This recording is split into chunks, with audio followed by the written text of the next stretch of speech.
Good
evening, ladies and gentlemen. Welcome to Low-Hash Rink in beautiful Hong Kong.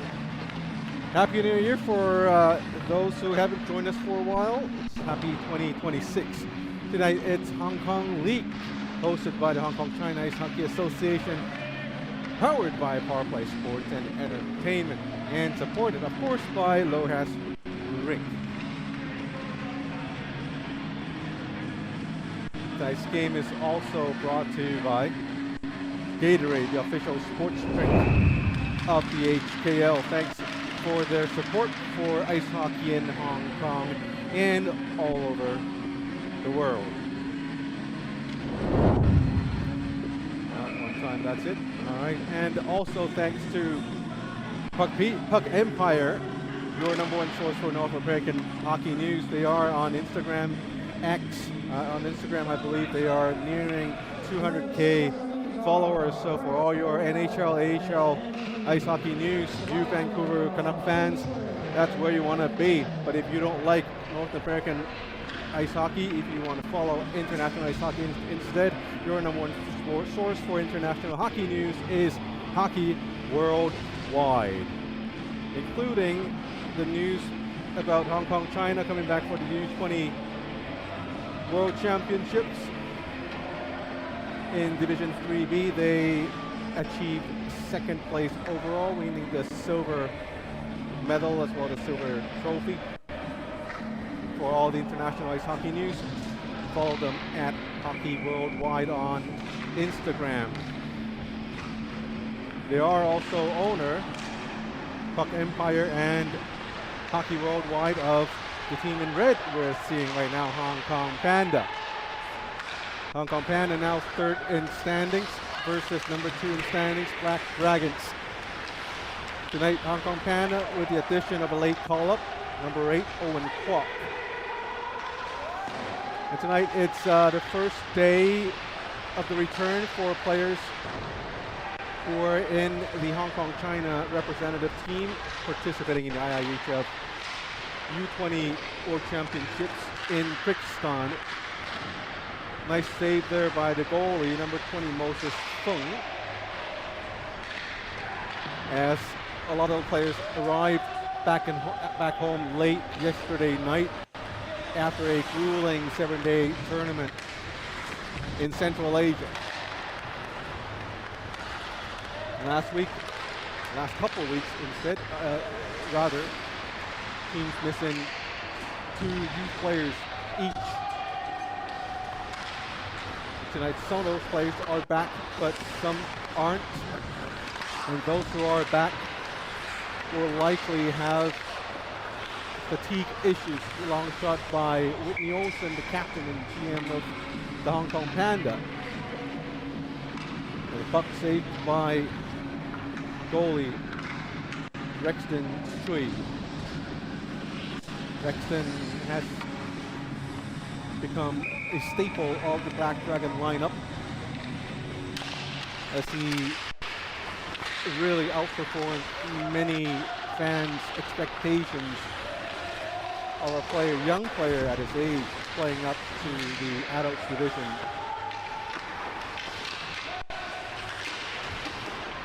Faced his fair share of shots. Here in Hong Kong League, games are usually 40, 50 plus shots a night. And that's a tough workout for goalies on any team, any age.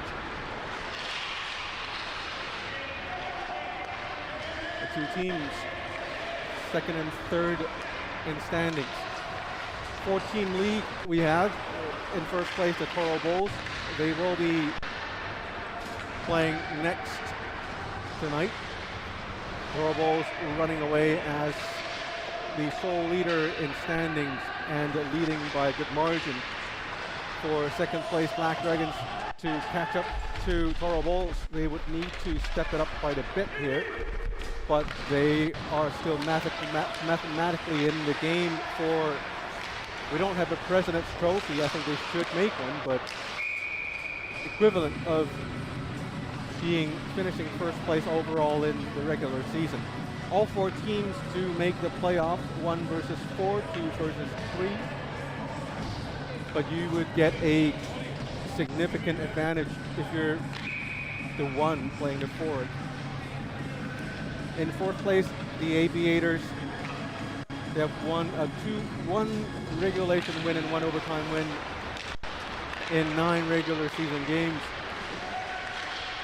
If my math or if my memory serves me correctly, if they do not pick up a point here tonight over the Toro Bulls, they are mathematically, I can't say eliminated, but they won't be able to compete for first place overall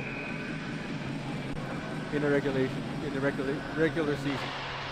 At best, they would finish second place. So they will need to pick a point at least tonight versus the Toro Bulls. So sharp-eyed viewers, if you can do the math better than I do, which you probably do correct me in the comment section, because I'm just running this out of my head. A lot of things happening in Hong Kong over the next few months, as we will be the host for 3 consecutive IIHL World Championship tournaments. First, in early March, we will have the U18 men's division. Late March, we will have the women's division. And late April, we will have the men's edition of the tournament. So everyone with the association are all very busy. Going to be all very busy. About 4 minutes into the game, so I've been yapping off about things not related to the game. It really means there's nothing going on in the game. Both teams kind of playing it a little conservatively so far. And now we see Jovi Watt on the right side. Surely one of the staple cornerstone players in the Hong Kong China system, I personally believe, in my personal opinion. I know parents might have different opinions on who, my kids are the best. I know, but it's he's gonna be one of. Just listen up, man. One of. Man, I have to be careful these days. One of the cornerstones player in the Hong Kong system. And of course, every player plays a different style. You have the goalie, you have the offensive defenseman, you have the defensive defenseman, you have the centerman, the creativity type. Jovi seems to be the sniper guy. Very, very quick release. Very good instincts. We're seeing him transition into the adult game quite nicely here in Hong Kong League, as mentioned by team captain and GM Whitney Olsen. His Watt plays also in the U18 Club League on Saturdays, and there he's a superstar. He runs away with all the stats you can imagine. But when you put him in an adult league, there are a lot of differences. So I think part of the initiative of the association is to have all the team Hong Kong China members register for this game so they can have this progression to adults play or senior men's league. There's a long shot with Jonathan Yu closer. Still not a lot of offense going on, as I kept yapping about non-game related issues. There's another shot saved by Rexton.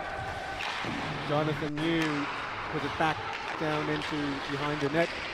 We'll now have a whistle. But we don't. Probably a scout from the parent.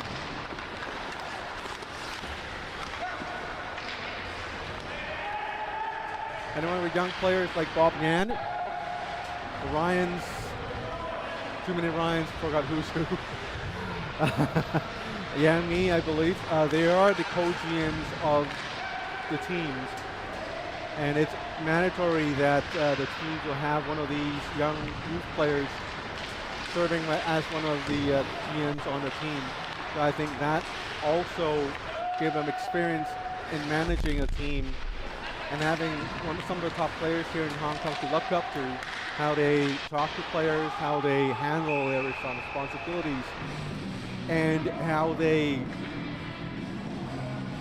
handle different situations. Being down by a lot, leading by a lot, run into penalty problems. You have, you know, the momentum issues, all that kind of thing. So, personally, me, I think it's a fantastic opportunity for the up-and-coming hockey players here in Hong Kong. I wish I had that opportunity when I was younger, not as young as these kids, but younger. And also there are a lot of parents to thank their support, bringing them to practices, games. It's not easy waking up like 5 o'clock in the morning and spend like 60 minutes waking a kid up.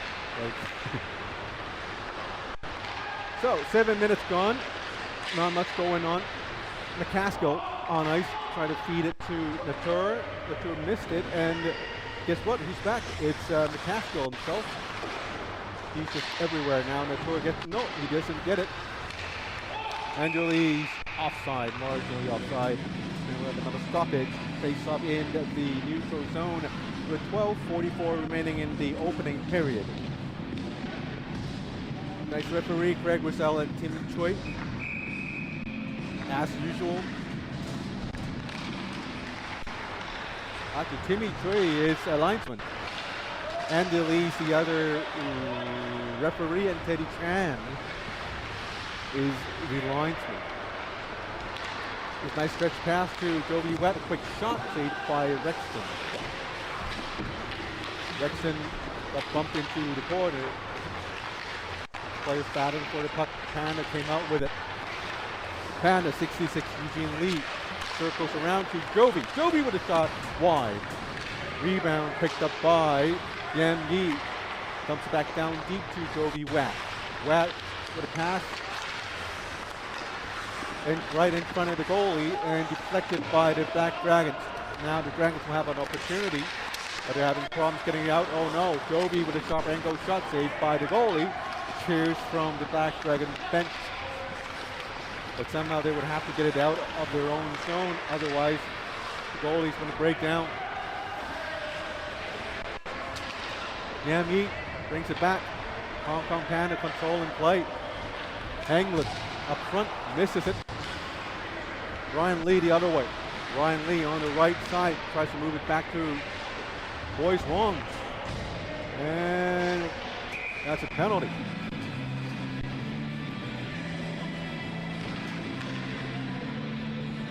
My apologies, not Boyce Wong, it's Ryan Wong. Boyce is not on this team. He's on the Toro Bowls team, and now going into the bench, to the penalty box number 6. Jonathan Yu for the Hong Kong Pandas. He's gone for 2 minutes, and that would mean the Black Dragons will have the first power play of the game.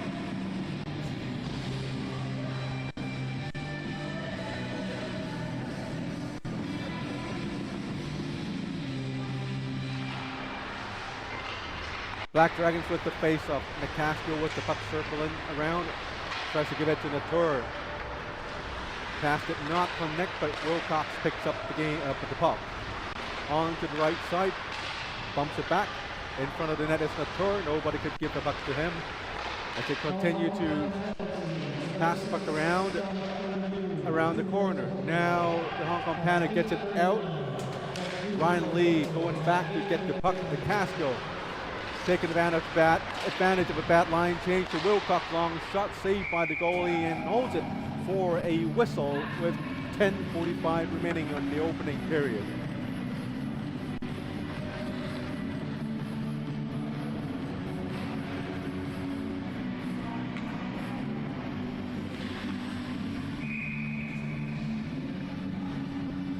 Face off in the Panda zone. Power play still a minute 24 remaining. Yam Yi tries to dump it out. Ryan Lee stops it with his skate. Couldn't quite control it. Now the McCaskill with a shot, but missed. Rebound picked up by the Dragons. McCaskill with another shot. Now a blocker saved by Moses. Latour with the puck. Centering pass. Unsuccessful with Whitney Olsen picking up the puck and dumping it down deep. McCaskill goes back to corral the puck. Move past Carl Mock, number 15. One of the young players, I think, freshly back from the tournament. Olsen again with the puck. 40 seconds remaining in the power play. Dumps it in and goes for a change. Joe Chang comes out in place of Whitney Olsen, and in the back they have Burton Chang. Now with their star player Whitney Olsen out of the lineup, out on ice. We see the Black Dragons taking advantage of the last 20 seconds of play, but the Hong Kong Panda were able to clear it. 15 remaining in the power play. McCaskill goes past 2, circling to the top of the crease. One-timer by Latour. Wilcox, centering pass, unable to make the connection, and now the penalty is over. Pandas back to 5 guys. Wilcox, down low to Latour. Latour back to Wilcox. Wilcox looking for McCaskill. Nope, goes in on his own, goes far side, wide. Ryan Lee picks the puck in the neutral zone. Panda scrambling for a change. And the Dragons try to put it down back into the offensive zone, but they were caught offside. 54 remaining in the opening period. Quiet night tonight. Not a lot of fans around the rink.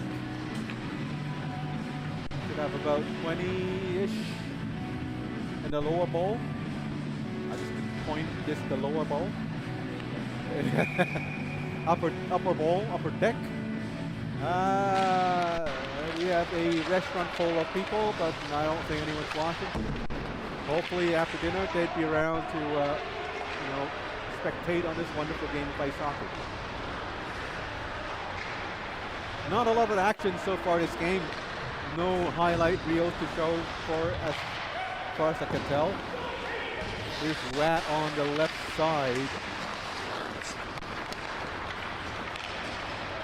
Here's Isaac Chan, top of the slot, makes a shot.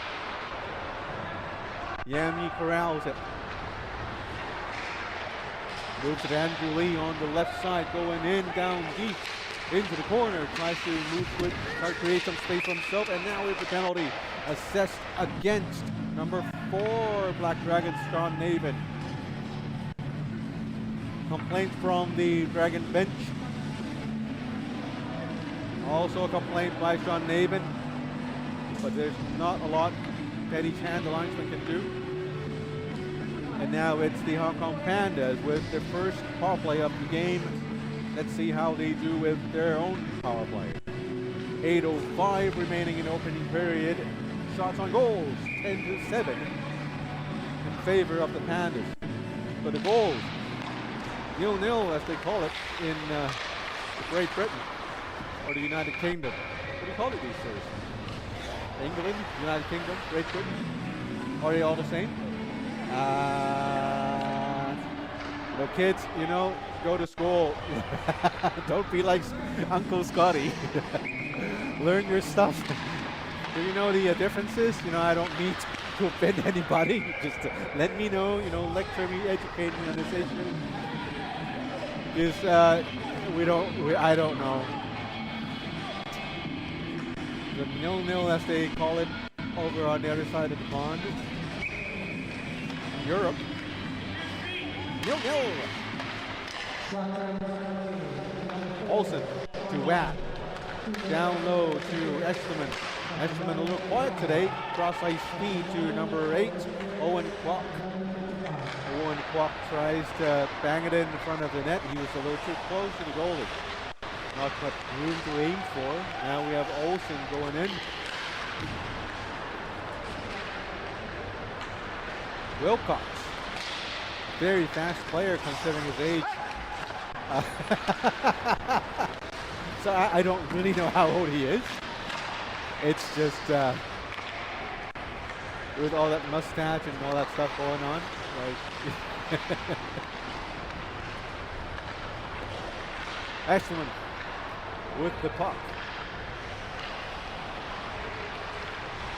Look at Wilcox with that forechecking. Forces the Panda to move the puck back into their own zone, and now Olsen has it. Goes down deep. Looking for Albert. Jonathan Yu instead gives it to Joby Watt with a long wrister. Saved by Rexton Choi for the face-off in their own zone. Let's not forget it's still a Hong Kong Panda power play. They still have 38 seconds to work with, but nothing much happened over the last minute or so of the power play. You could probably sense some of the tiredness or the fatigue on some of the younger players.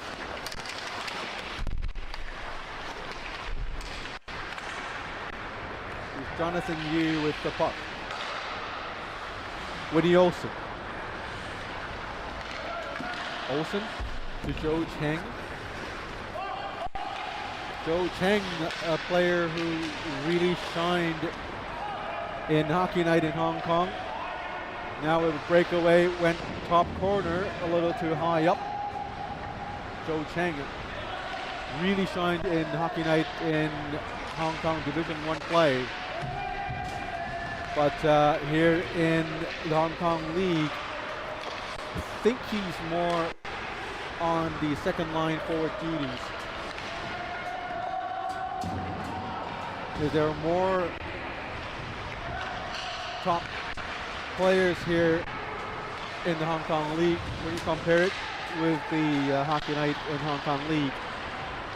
Now it's Joby Watt with, it's not an offside call, it's a too-many-men call by referee Andy Lee. And when you count them, there are just 5, but apparently there has to be a player going in late or coming out a little early, and going into the sin bin for the team is number 66, Eugene Lee. And now the Black Dragons will have their own power play.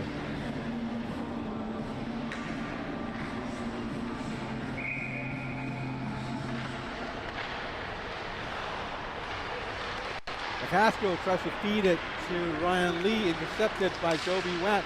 Watt trying to go past McCaskill, but McCaskill, a way more experienced player, was able to outweight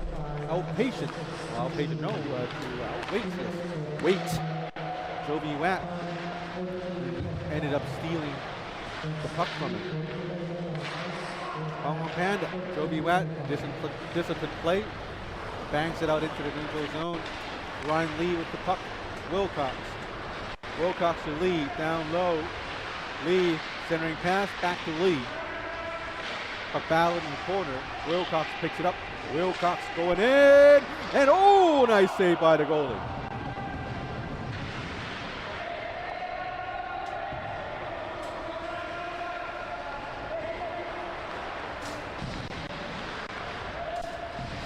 Black Dragons, Wilcox still has the puck. Wilcox looking for McCaskill. A little too far for him. So he gives it to Ryan Lee. Lee with the rebound. And last second, sweep by Tim Hengland, swept it to the corner. Hengland with the puck. Whoa, risky play. Decided to go all the way in on his own. Now he has to hustle back. He doesn't. It's okay to pinch in on a penalty kill, but you gotta either be on the puck or be with somebody. So aggressive, really aggressive forechecking by Hengland. And for the Dragons, Ryan Wong in the cherry picking position, waiting for the puck. Wilcox.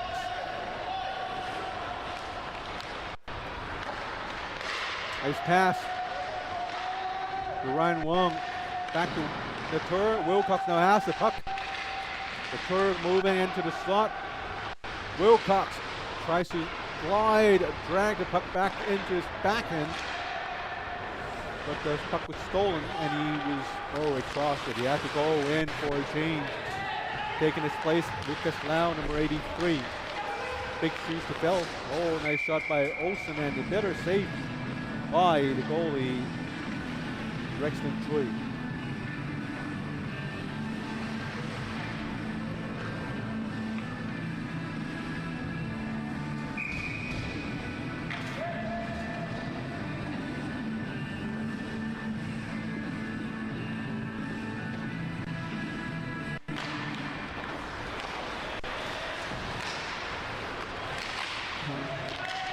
Still no score in the first period of the game. It's still it's about a little less than 3 minutes remaining in the game. Still,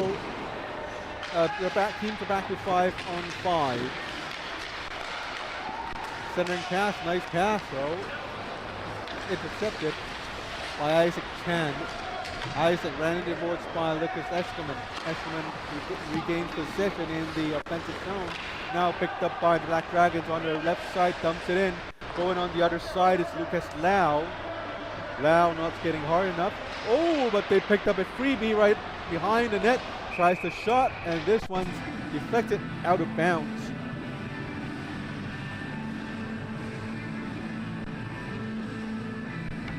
Two replays to show. First one with Moses Fung making the great save. Right there, toe save. And on the other side, Rexton Choi making a great save as his own, right there with the glove. Happy to report, no interference issues. I mean, wireless signal interference issues so far, touch wood. Took a little extra time to set things up, and happy to report things are working.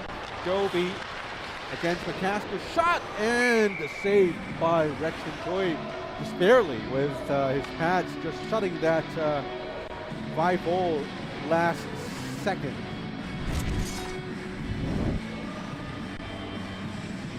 Right there with Joby Watt.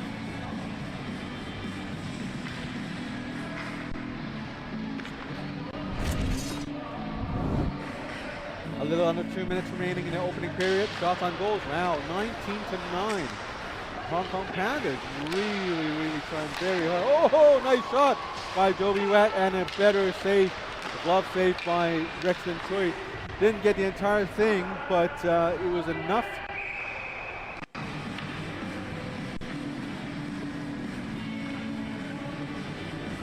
It was enough just to stop the puck. For a second I thought they scored on the other end. That's why the pause right here. Safe Rexton Choi. Minute 40 remaining in opening period. Face up in the Dragon zone. Wilcox taking the puck out into the neutral zone. Tries to get it after the puck. Oh, nice. Wilcox with the forecheck. Taking the puck. Now we have 59, Ryan Wong to Wilcox, centering pass in the tour. The cast a long shot, almost has it. Another one, oh, this one saved again by Moses Fung.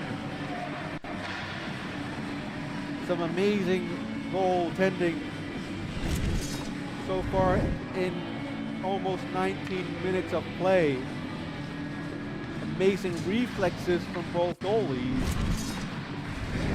With that, goal score.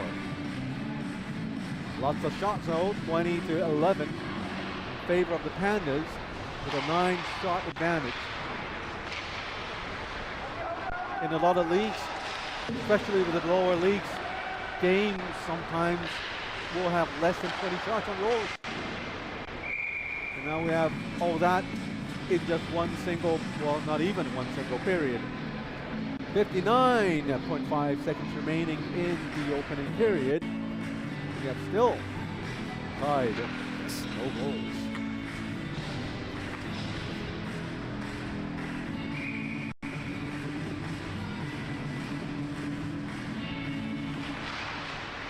Face-off taken by Wilcox. The quick shot off the face-off. Rebound picked up by the Hong Kong Panda. Zhou Cheng on the left couldn't muscle his way through Natur. Natur chips it out into the neutral zone. Now we have Ryan Wong. Wong to Wilcox. Wilcox to Lee. Lee with a shot wide. Wilcox tried to get the rebound, and now the Panda has it to Olsen. Olsen gets it past the blue line, leaves it for Eschleman. Eschleman to Zhou Cheng. Cheng with a shot. No. Cheng made the pass. The goalie made the save. Hong Kong Panda still with the puck down deep with 20 seconds remaining in the opening period, and more saves by Rexton Choi. As both teams are struggling to get past both goalies.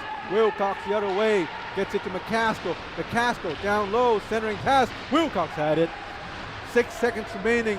Back to the captain. Captain looks back, 3 seconds remaining, and that should do it. No score in the first period. Shots on goals, 22-12. I will take a short break, and when we come back, we'll have period number 2.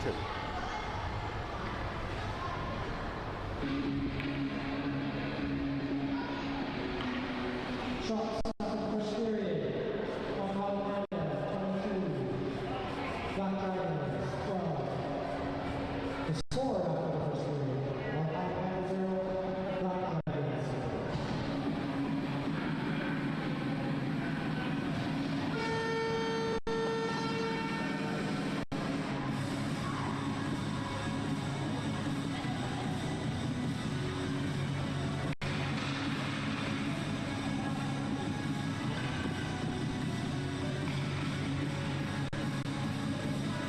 Make sure to follow us on Facebook and Instagram. Just search HKL Hockey. You can also visit our websites for more details. Results, stats, schedule, and more. Visit www.hongkongleague.com. Second period coming right up.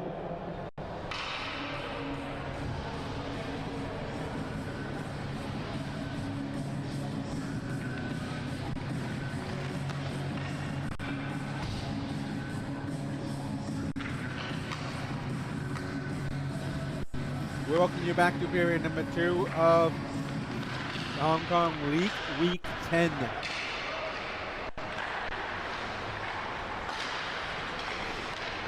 Hong Kong Pandas playing against the Black Dragons. Battle for the second position. Panda, if they were to step on the gas pedal a little bit and win a good amount of games in the remainder of the season, they might still have a chance to move up in standings. And right now, mathematically, they are not out of contention yet.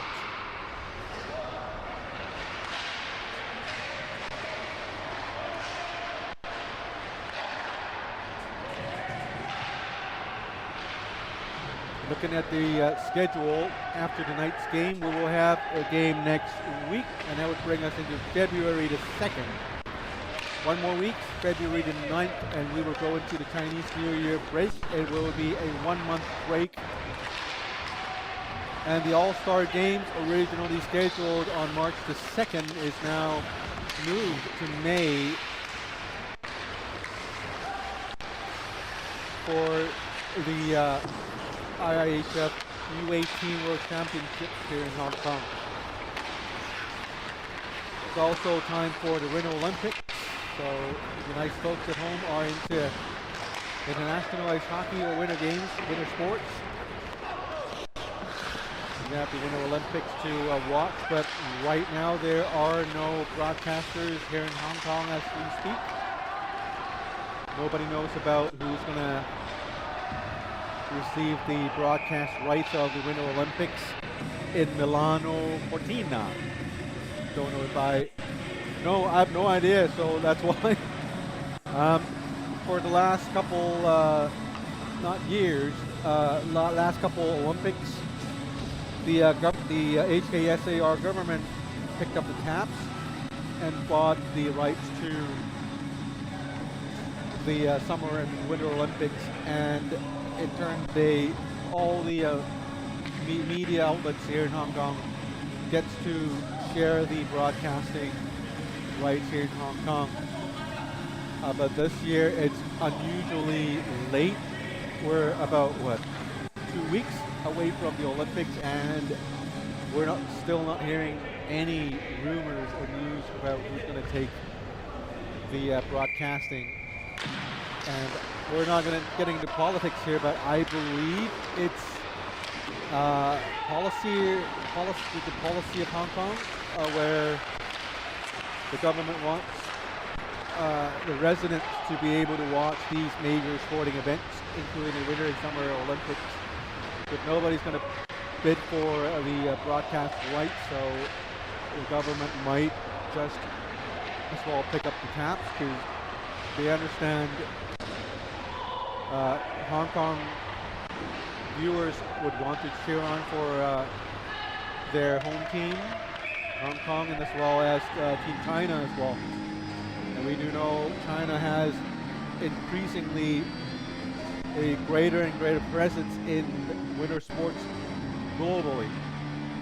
Eileen Gu, just to name one of the biggest names in winter sports. And with the amount of people skiing these days and snowboarding,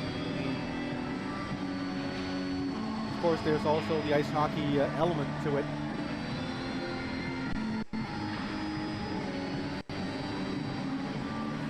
And 2.5 minutes into the second period, we're still chatting, chit-chatting. Really, this game is very different from most of our HKL games, like the high-scoring, 25-17 games. Like when you read the scores, they resemble like American football a little more than ice hockey, right? 10 goal, like double-digit goals, scoring in efforts in the period. Now, after one, we're still goalless. Oh, here's a nice one. Finally, someone broke the goose egg, and that's Joseph Latour. It's not Latour, it's 59. 59, Timmy Poon says it's Ryan Wong.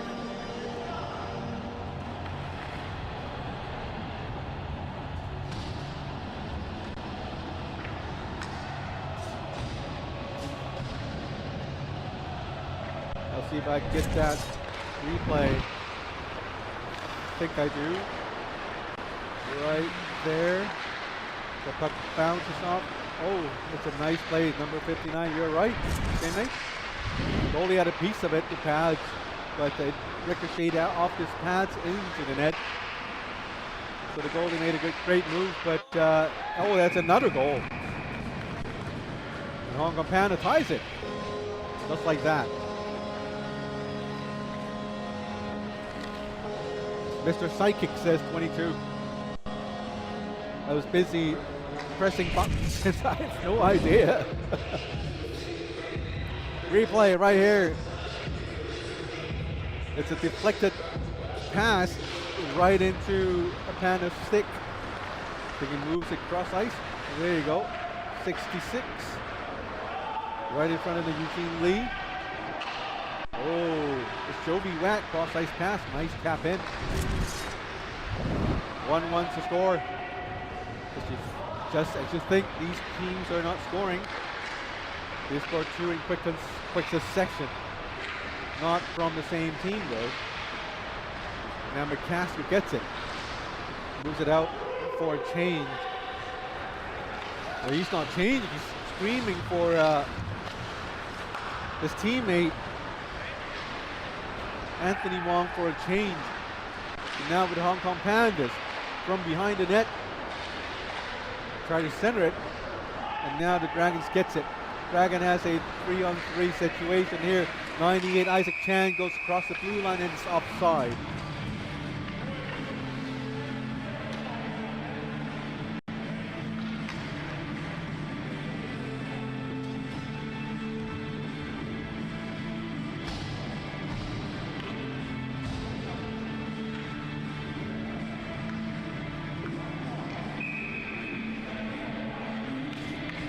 Face off in the neutral zone.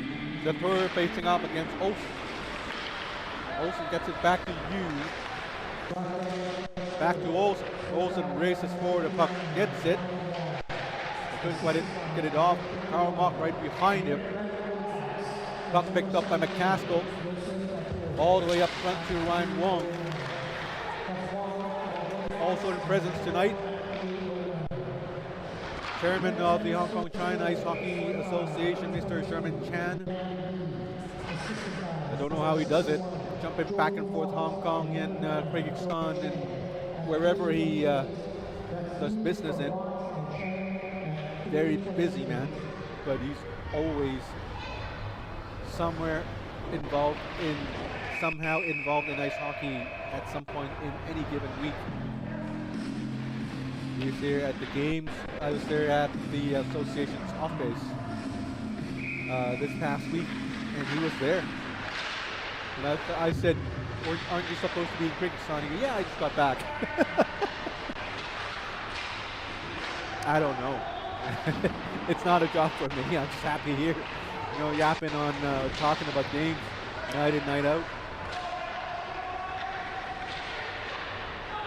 Jonathan Yu with the puck.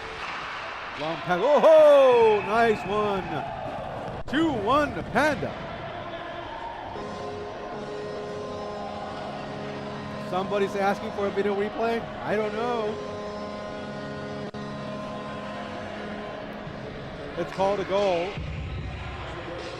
No one's coming towards me. McCaskill having a small chat with the referee. I think he's going to ask if it's a challengeable situation. And we have a review of it. So just give me a second here while I get this started.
Called a goal after review, and let's see if I could play it right here for you.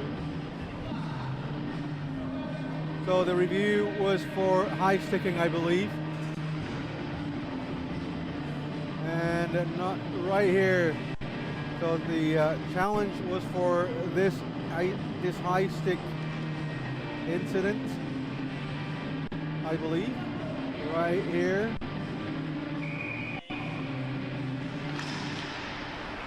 So it was deemed not a high stick. And as a result of a failed coach's challenge, the Black Dragons will have a player serving in a penalty box for 2 minutes for the failed challenge. I do not know of the proper term for that. I guess it's a delay of game. Or just a failed challenge. Penalty for a failed challenge, I suppose. So the Hong Kong Panda is going to be on power play for another 2 minutes of time. And he's happy the goal review system is working. And that the goal review system, we just have to give credit to Keith Fong, the commissioner. He's the person who introduced the goal review system here into Hong Kong. We understand he is not a well-off person. but yeah, so we all don't really have a lot of resources to work with. But at the beginning, everyone brought whatever they could from their homes. A lot of unused equipment and stuff, and we old phones. That's the first generation.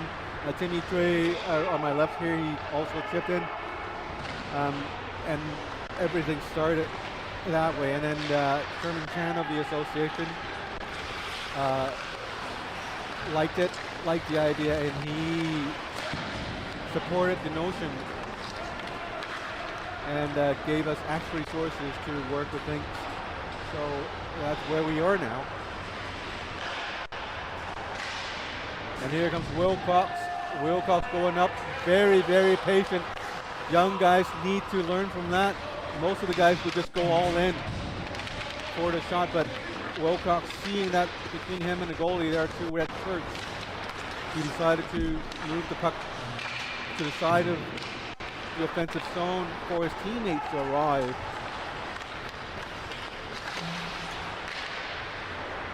And there's Latour picking up the puck, Wilcox with it. Ryan Lee back to Wilcox. Wilcox with the puck, let's see what he does with it. To Latour. Latour tries to tip it in. The goalie, I think, had a piece of it. Puck bounced behind the goal. Latour with the puck now back to Wilcox. Wilcox moving back to Sean Navin with a big slapper. Puck missed the net now with Lucas Lau, number 83.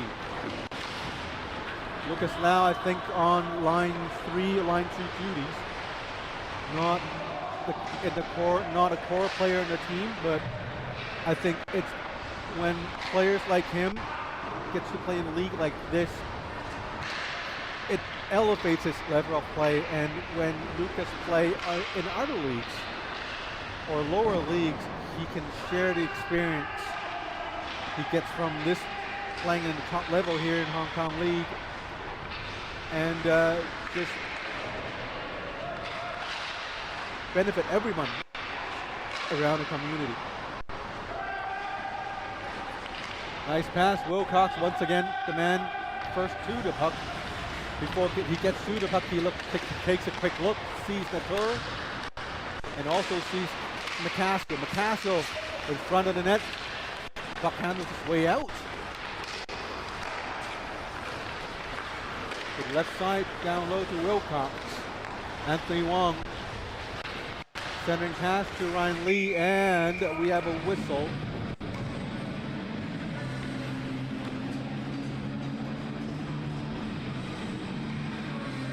.10:37 remaining, reaching the halfway mark of the second period, of the game.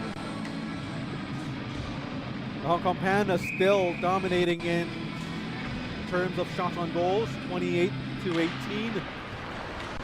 Castle, long shot blocker saved by the goalie. Centering pass attempt by Anthony Wong, intercepted by the Hong Kong Panda, but they could not get it out. And now with 4-player battle for the puck in the corner. Black Dragon gets it out. Centering pass picked up by number 8. Owen Kwok. Kwok to Eshelman. Back to Kwok. Goalie made a save. Eshelman to Kwok. Kwok with a nice shot. Whoa! Right in the deep end of the slot with a top corner shot, but Moses Fung, no, that's Rexton Choi with the save. Nice save for sure.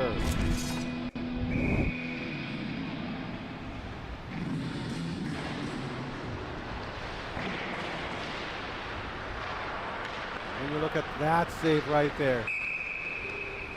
Rexton just reached out with his gloves. I mean, he's fully in position. Got all the angles right. If he doesn't quite flash his gloves, the puck might have ended up out wide. So the little glove save was a little insurance for everyone. And he gets a little break from the faceoff. Seeing our chairman or chairperson, Chairman's hand right across. Me sipping on his coffee. He's always sipping his coffee. Now I understand, because he's always busy with work and the association. Oh, nice save by Moses Fung on the other end.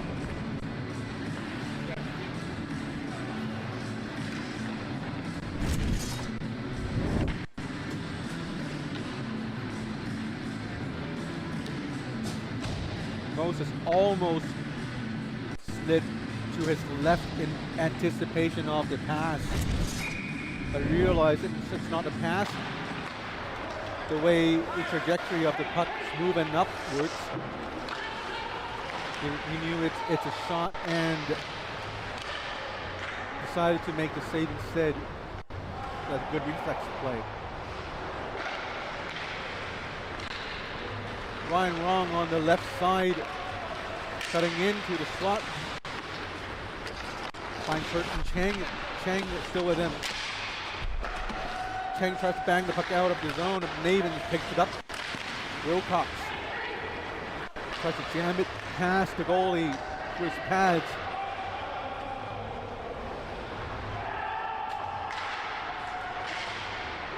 Ron Lee taking the puck from Rexton Choi, goes into the offensive zone on the right side, moves it back to Wilcox with a quick slap shot. Goalie made the save. 8:32 remaining in the second period. 2-1 to score. Hong Kong Panda leading way. Also leading with shots on goals, 31-23.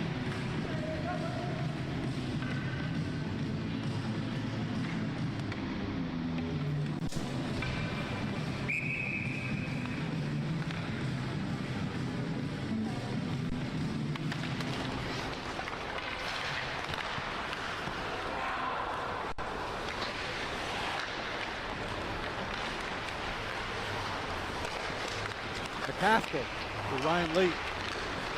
McCaskill picks up the puck on top of the slot, shoots it a little too high, hits the plexiglass. Stewart gets it, now Jovi Watt has it. Watt a little quiet in the second period. Gets it to Andrew Lee, back to Jovi Watt with a shot, saved by the goalie. Rebound picked up by Andrew Lee. Now Jovi Watt and Karl Mock bunching up together behind the net. Andrew Lee taken down by Wilcox, and now we have a 4-player battle for the puck. Puck gets squeezed out to McCaskill to Wilcox. Wilcox passes the blue line, goes all the way in, leaves it for McCaskill. McCaskill tries one extra move. Headed him in on ice along with a defender. A bit of a chaos as the Hong Kong Panda player is still down on ice. Now he gets up. 2-on-1. Jovi Watt on the left. Nice pass. Oh, but even better defense by McCaskill as he put his stick, kept his stick on Andrew Lee, making it impossible for Andrew Lee to get the shot off his stick. Curtin Chang turns around, gets it to his teammate, goes back to Karl Mock. Andrew Lee couldn't keep it in, and Wilcox took the puck 1-on-3. His teammates are slow to move in with him. And he went all the way inside the net. The man went into the net, the puck didn't.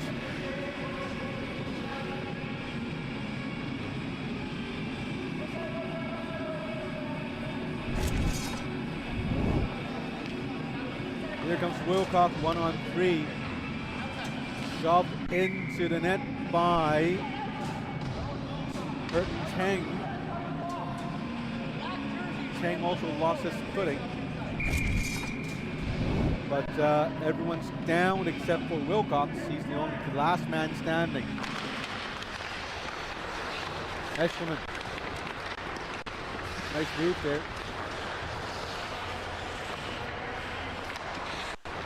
Moves out from behind the net. Goes past to the four checkers into the offensive zone. Still Eshelman with a shot wide. Jonathan Yu puts it back into the offensive zone, but it's offside.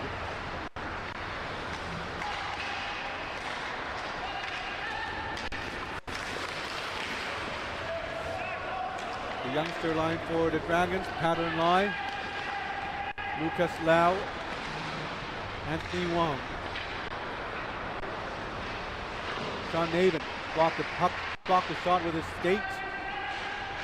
Rebound picked up by Pattern Lai. Lai backhands it to Anthony Wong. Lai. Now Anthony Wong with the puck. Dumps it in for a change. But we have a slashing penalty against Lucas Eshelman. So number 77 Eshelman go into the box for slashing. Black Dragons with a power play at 5:40 remaining in the second period.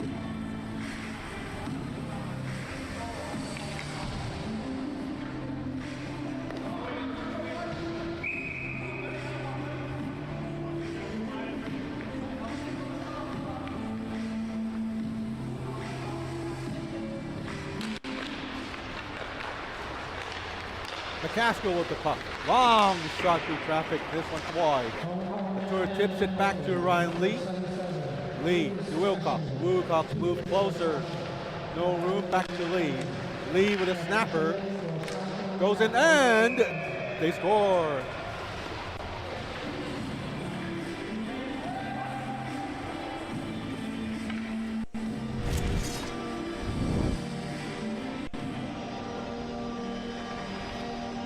Here's Ryan Lee with the puck. Snaps it in. Rebound to the other side of the goalie. Bosason lost sight of the puck. Did not realize where the rebound went. He thought he was on his right side, but when he tried to reach it, it was Latour with the puck tapping it in for the empty net. So it's a 2-2 tie with 5:14 remaining in the second period. A bit of warning here. We're seeing some sort of a video signal interference right now. Let's hope nothing major comes out of this.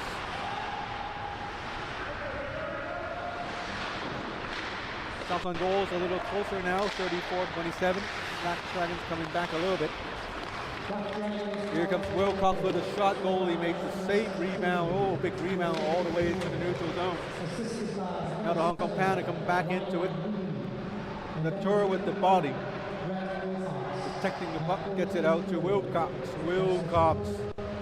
Cross ice to McCaskill. Past the blue line. Swings it into the center of the offensive zone. Nice move by Ryan Wong on the right side. Ryan spins around with a shot. Hits Joe Cheng. Joe Cheng gets it out into the neutral zone. Oh, nice. Jovi Webb with a breakaway chance. Jovi Webb, and he scores.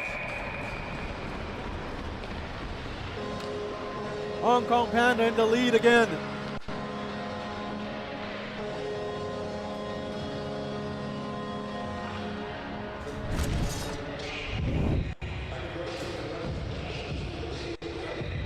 Jovi Webb stole the puck in center ice. comes in right at center of the slot. He had all the time in the world to aim, and he found this little sliver of space that Rex Chui could not possibly have taken up. And he just aimed with precision. He put it into the net for the goal-ahead goal for the Hong Kong Panda. Oh, nice stretch pass to Whitney Olsen. And he scores 2 consecutive goals by the Hong Kong Panda within, 15 seconds? I don't know, 10, 15? All of a sudden, the Black Dragons breaking down. And a nice stretch pass. Olsen taking command of the puck all that time. Favorite move, forehand to backhand, and a little flip, just enough to take it above the goalie's pads. And now it's a 4-2 game. Hong Kong Panda with a 2-goal lead with 3.5 minutes remaining in the second period. Shots on goals 36-27. The Hong Kong Panda quickly coming back late in the second period. Players kicking, digging, shuffling for the puck, and getting it out is Latour. Now McCaskill trying to deke a pass 3 players. Still McCaskill, nice footwork. Skating sideways, backwards, I don't know, 360 everywhere. It's like playing on NHL 26 on your PlayStation. He's just nimble, agile, and very good footwork. Latour with the puck, he goes short side, top corner. Great save by the goalie. 2:24 remaining in the second period.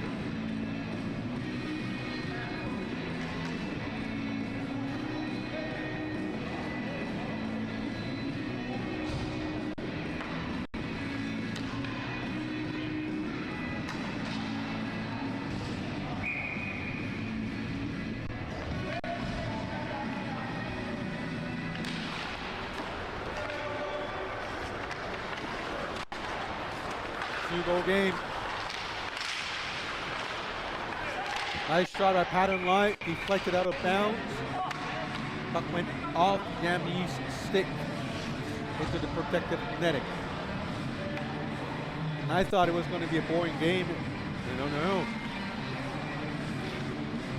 What was I thinking? And now we have a very good, exciting game going on. Back and forth goal scoring. Panda scored 1, and then the Black Dragons scored another.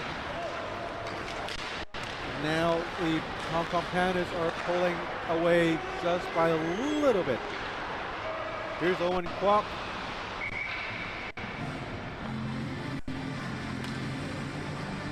Playing in his second game for the Hong Kong League.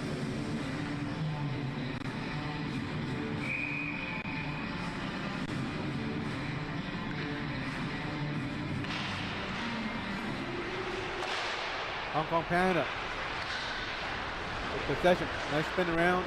Jovi Watt tries to go past 2, but that's a little hard at this level. Jovi was a one-timer. Goalie had made the save. Dragons iced it, and it's going to be icing. 1:29 remaining in the second. Still a 2-goal game.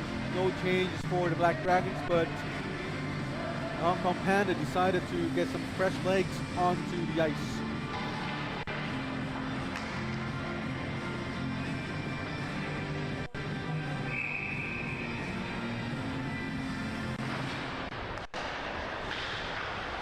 Owen Kwok to Olsen. Right in front of the net, it's Lars Eskelman. Falls down as he tried to make a shot. Sharp angle shot by Jovi Watt. Dragons having all sorts of problems getting out. It's a 5-on-5, mind you, but the Pandas are playing it like it's a power play. Watt going into the offensive zone again, back to Olsen. Olsen with the shot, goalie makes the save, turns the puck back behind the net. Now we have Owen Kwok. Kwok to Olsen, back to Owen Kwok. Kwok circles around the net, goes from the left to the right side of the rink, turns around with a shot. 42 seconds remaining in the second. Olsen to Watt. Watt with a long shot, goalie made the save. Rebound to the Hong Kong Panda. Yam Yi down deep, 29 seconds remaining, back to Yam. Yam with a long shot through traffic, goalie made the save, held onto it for a face-off in his own zone. 23.6 seconds remaining in the second period. Shots on goal is 43-30. Shots on goal advantage for the Hong Kong Panda has extended to 13.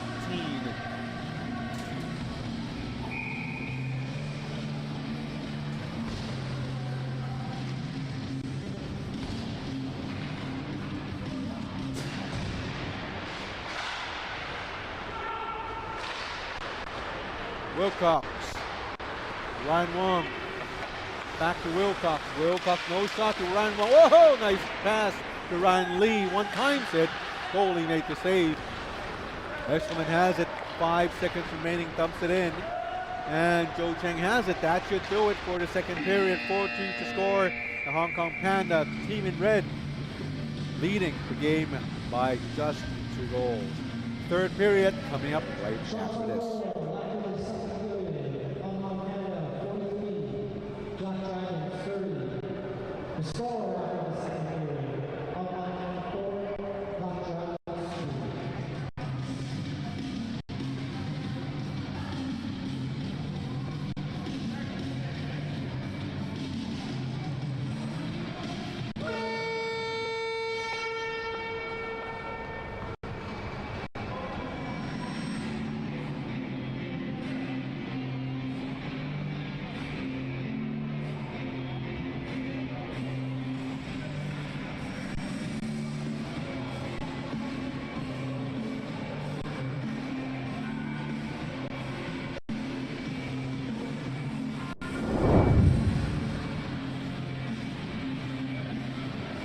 It's the first time I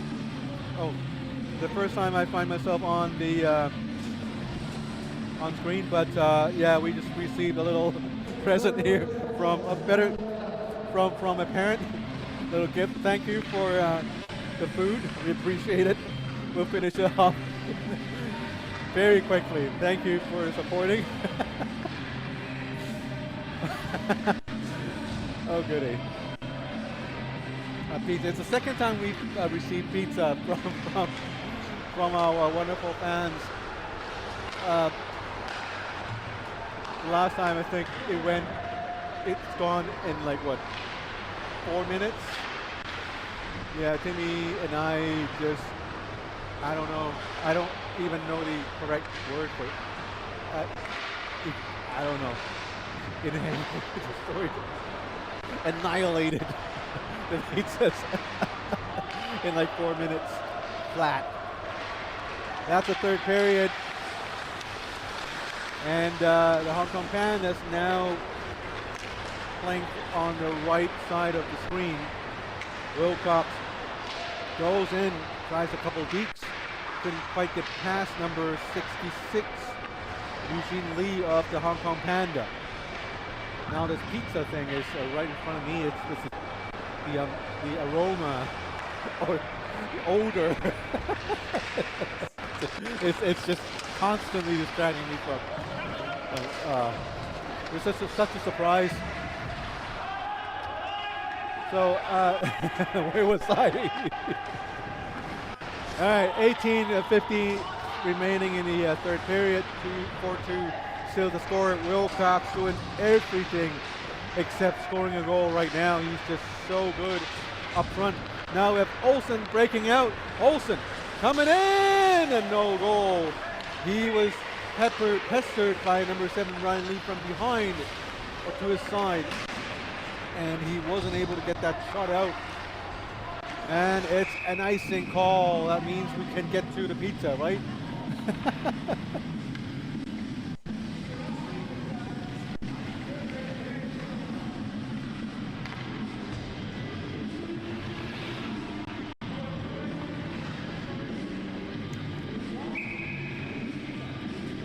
(45-32) is the shot count.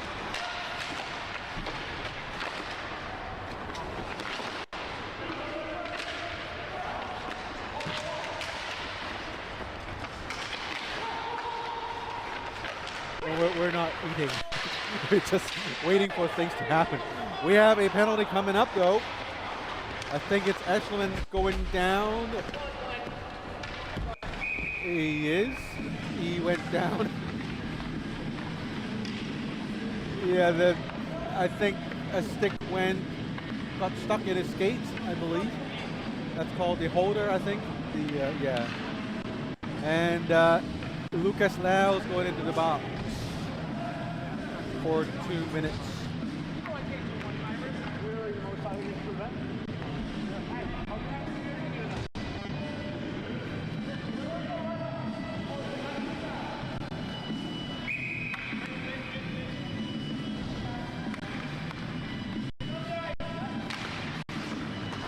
Timmy Poo's now munching on pizza now. I'm waiting. I'm still waiting for a chance. Probably after the period. Echelon, the Hong Kong Panda on power play right now to Olsen. Olsen with a shot. See, with pizza right in front of me, I get a little more passionate about things I do. Olsen with a shot. Here you go. Olsen to Owen Kwok. Kwok to Watt. Watt with the shot. See that, power. That's pizza power, that's what you call it. Nice save by the goalie, and the shot was right in dead center. So not much difficulty for the goalie to make that save. But it's a number on the board, 46-32, Hong Kong Panda dominating in terms of shots on goals. And when you look at the Black Dragon bench, really they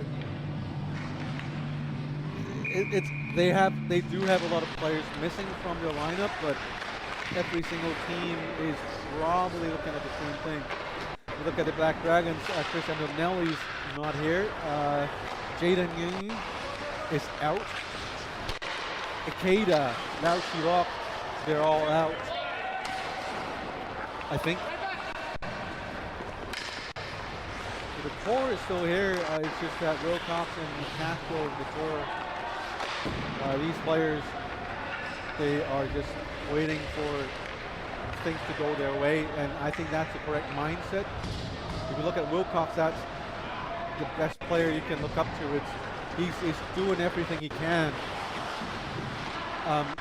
He's up there, he's back there, he's everywhere supporting his players. Look, he's getting ready for the pass. Right here, he gets the rebound, and he makes the pass. So he does everything. And he never gives up, even if you're down by 2 goals. And we've seen the Black Dragon team before where they were down by a lot. Still remember games where McCaskill wasn't there. Wilcox was there all by himself. He's also stepping up as the leadership role. Led the team by example. And I think that's exactly how the game should be played. He's such a good role model for younger players to look up to. Going into the box, number 15, Karl Mock. So we have a 4-4 for 11 seconds unless somebody scores. And after that, 83 Lucas Lau is going to come out of the box, and the Black Dragons will have a shortened power play for about a minute 50 seconds to go. Right here, Lucas Lau coming out. Going straight into the bench for Natur. Ryan Lee with a shot gloved down by the goalie. Minute 38 remaining in the power play. Karl Mock in the box for the Hong Kong Panda. And the Black Dragons are still enjoying a power play. Man up. Latour with the face-off win. Gets it back down deep to the other side. McCaskill couldn't quite get it to go. Now McCaskill behind the net. McCaskill seems like he's lost some gas. Gets it to Ryan Lee. One times it way wide. Shot must have been a goal net away. Some nice passing behind the net. Wilcox gets it, but the puck was deflected out of bounds. As we have face-off in the Panda zone again. Minute and 8 seconds remaining in the power play. And looking on my right, the Hong Kong Panda bench. Still also missing some players, but two backup goalies dressed. Titless Joe and Evan Thorpe. Evan Thorpe, of course, coming out from Discovery Bay, which is, nice goal by the Black Dragons. Now the game is within one. Power play goal by the Black Dragons.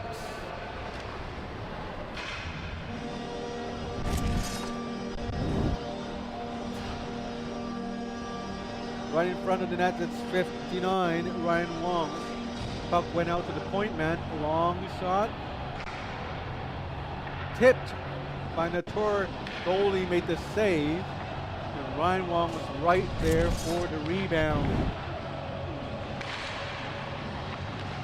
And now it's a one-goal game. Exciting game so far, really. Albeit a pretty eventless first period.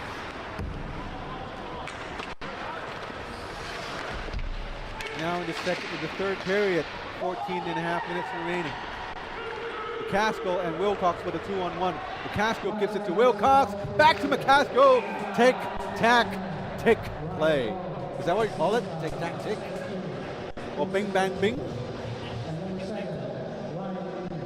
But tic-tac-toe involves 3 players. Tick, tack, tick. Right, there you go. Tick, tack, tick. Or you can call it give and go. The give and goal. That was nicely played between two of the very best veteran players here in Hong Kong. McCaskill to Wilcox, you would have scored it, but hey, back to McCaskill. And McCaskill was waiting for it. And as a goalie, you can get the first tick. You may be able to get the tack. But with the tick again, it gets really, really hard. Even like NHLers, they don't make those saves very often.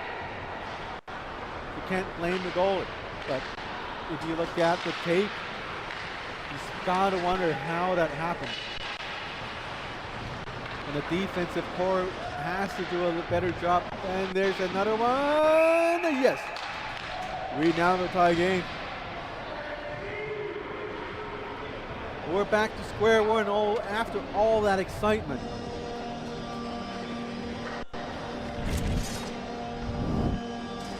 I'm sorry, it's a 4-4 tie. Here is a breakaway chance, one fake and a deep. And Foles, the goalie, Moses Fung. Now it's a 4-4 tie.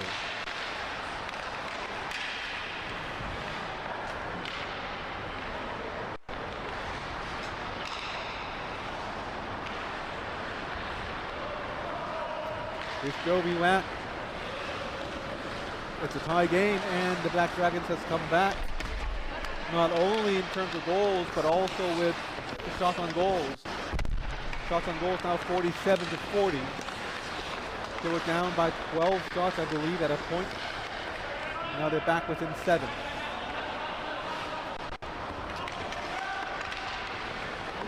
Here comes Ben McCaskill. So, as it goes back to my original point with Wilcox, and as long as you keep doing all the right things, and you give you 120% every single time, and I know this is coach talk, this is what every coach would tell you, but seeing these players doing it real time and getting the results. You don't often get the results, but when you do, it's really satisfying. And the Dragons are showing it right now.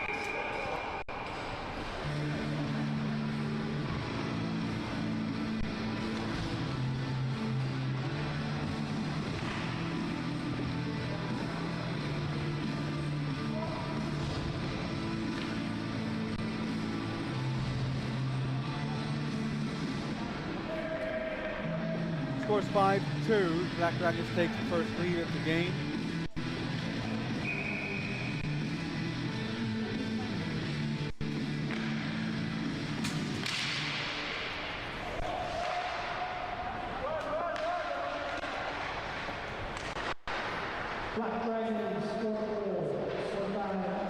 Here comes Yami.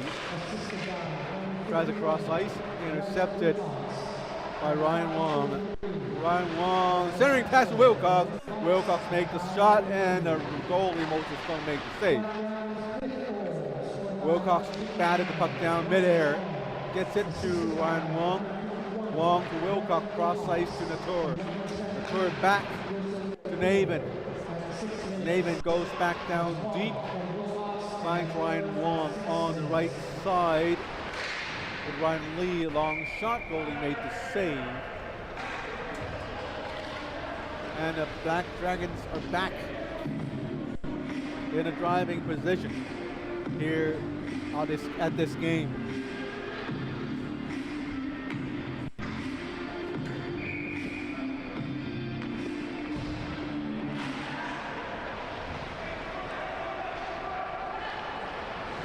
Joe Chang past the blue line to Olsen. Olsen, sharp angle shot. Blocker saved by the goalie, not a particularly difficult one. But Olsen, the other side, spins around and shot. That was a hard one to save.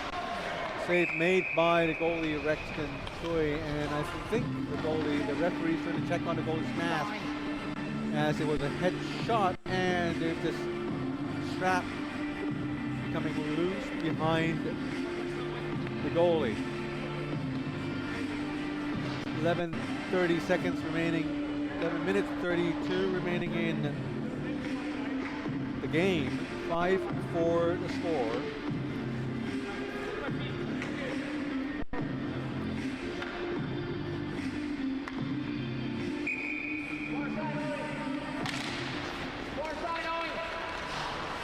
And the pizza is still warm. Call me unprofessional by with munching and commentating at the same time. If you're listening, don't take late night snacks like I do. But this to me is like dinner.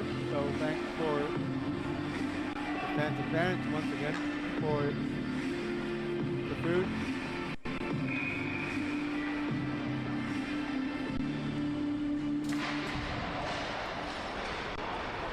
Shots on goals are really close now, 50 to 45. I really love stats. I've failed my math courses since grade 7. Yes, I have. And the first time I aced a math course is when I was in college. I took a stats course. I loved it so much. I thought, wow, this is what math could do in the real world. I found a purpose for math, and I love stats ever since. I'm a big stats guy, and so that's one of the reasons why I talk about shots on goal so many times, because it's one of the few stats you can get from a game, but even with that, it tells a story of the game, how the flow of the game goes. Now with Natura with, Moses Fung with the save. And puck's loose. Let's go back to the other side of the rink with a dangerous play right in front of the goalie, Rexton Choi. Right there's a shot, goalie made the save, and the puck was bouncing right behind him. But Casco was there to get it out.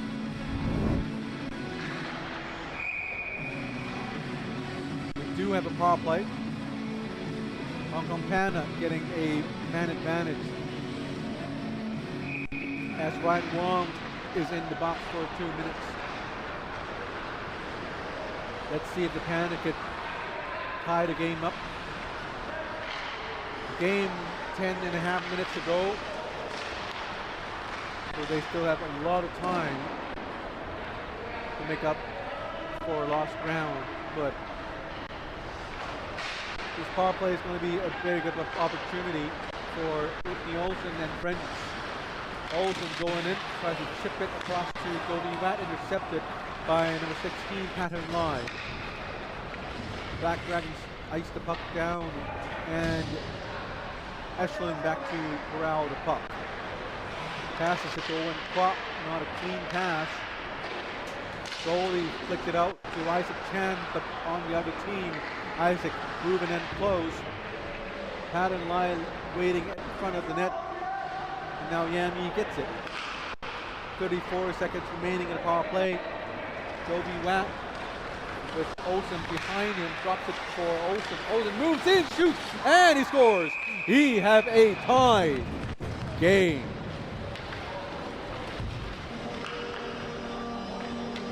They left the wrong guy alone, said Mr. Timmy Poon.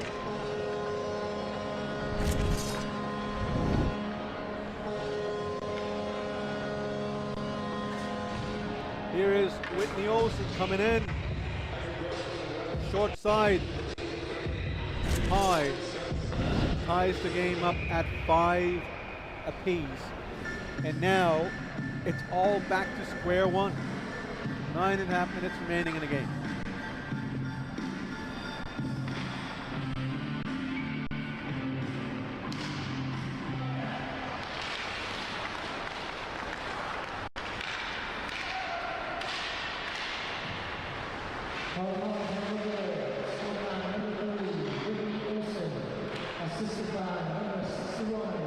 Joy gets it to Wilcox.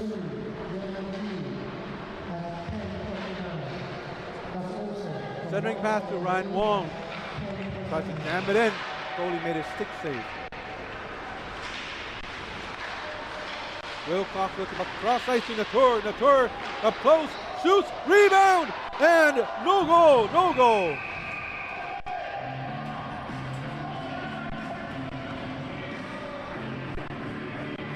Wow.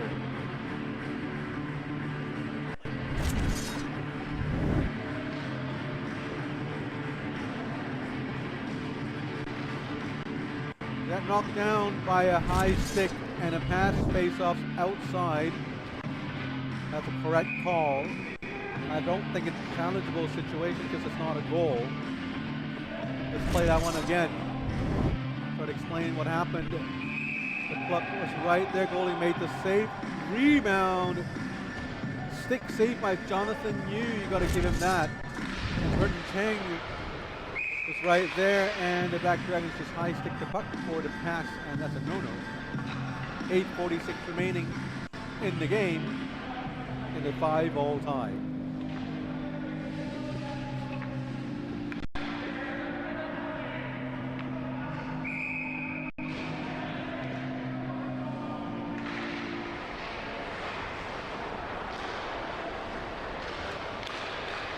Tim Hanlon.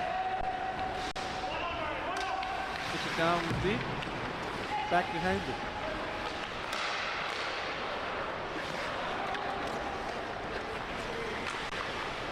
Olsen looking for a player to pass. But Burton Chang almost lost it to Wilcox. Back to Olsen. Nice pass there. Wilcox. Olsen. Shot goalie made the save, and now we have a whistle for interference. That is going to be on. Ooh. John Navin going in for the second time this game.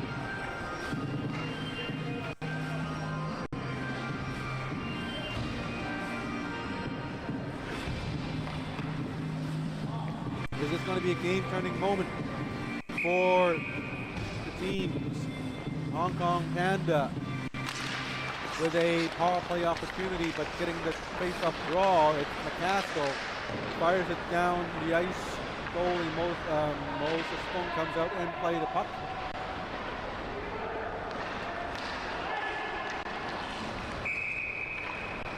Black Dragons penalty, number 4, Sean Madden, 2 minutes for interference. As we mentioned, the Team Hong Kong China men's under 20 ice hockey team went to Kyrgyzstan for the IIHF World Championships. Many more World Championship action, tournaments and leagues, training, all that coming up. Make sure you head on to the official website of the HKIHA. That's the website for the Hong Kong China Ice Hockey Association. And the website is www.hkciha.com. In English, it's in Chinese.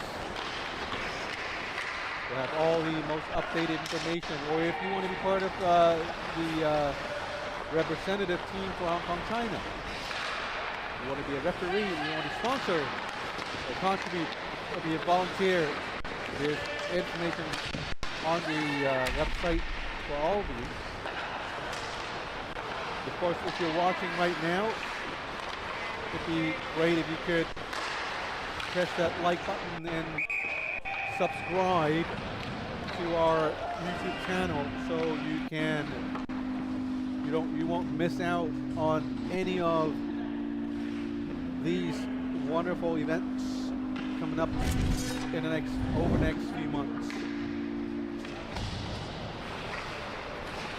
And thanks to those who are supporting our cause to promote sport here in Hong Kong.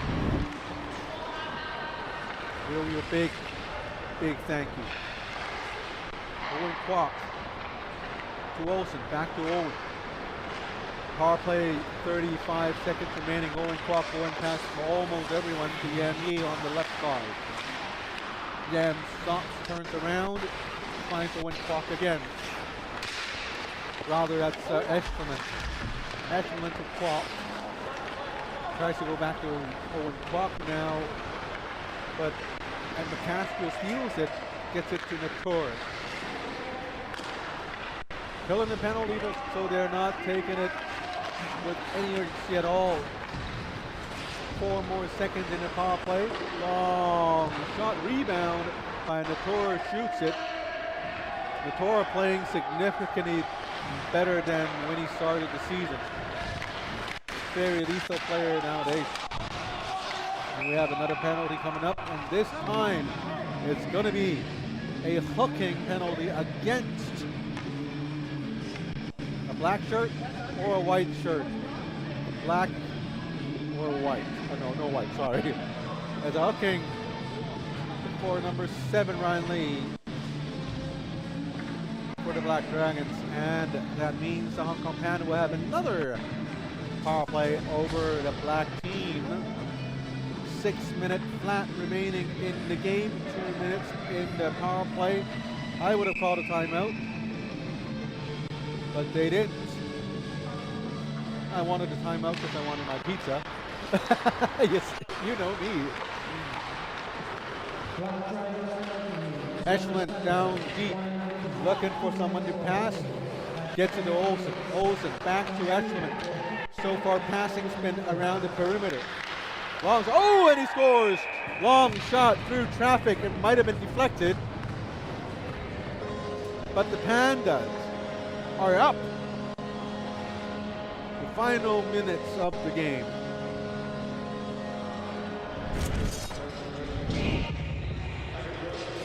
When you think Olsen could do anything with the puck, he saw a lot of players from right in front of the net, and he just decided to shoot it through traffic. The puck made it through everyone, including the goalie. When you have a screen shot like that, there's little chance for the goalie. But history tells us, especially tonight's game, teams come back really, really quickly. So let's see if the Black Dragons can score a game-tying goal right immediately after they gave up the 6th goal of the night. 5 minutes and change remaining, and it's a deflected shot out of bounds. Sean Nabin in frustration with the shot being blocked. The things aren't working their way so far in this game.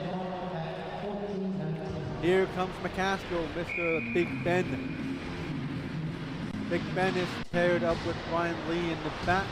So obviously McCaskill playing the, I don't know what you call it, the libero, like in volleyball. The player goes anywhere with a rover. Yeah, the rover is what it is. And now the Panda chips it in. Number 16 goes out for the chase in 15 after Carl Mock.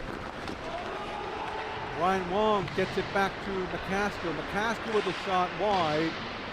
McCaskill takes the puck. Wilcox waiting on the far side. Wilcox tries to get it. And the tour goes in and get the puck. McCaskill on the other side already. That's how they play. Always somebody on the far side to tap in. Now a 2-on-1. Moving in, Joe Cheng to Jovi Watt. The pass came a little too late, as Joe Cheng could not or did not make the pass until he was past the goal line. Here's Wilcox, a penalty. No penalty called. The left side, the left bench, the Black Dragon bench called a penalty. Referees didn't. Stoley made the save, puck deflected, and Wilcox arguing for the penalty. Wilcox and Joe Cheng with a little shove, a little blessing from McCaskill.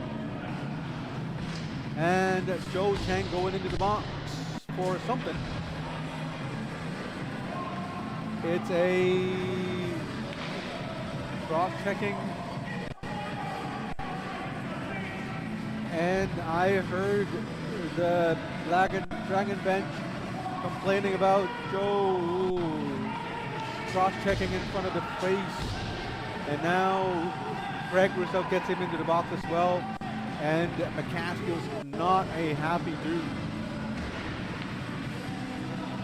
But take my word, the penalty box, it's a cozy place. It's cool, it's chill.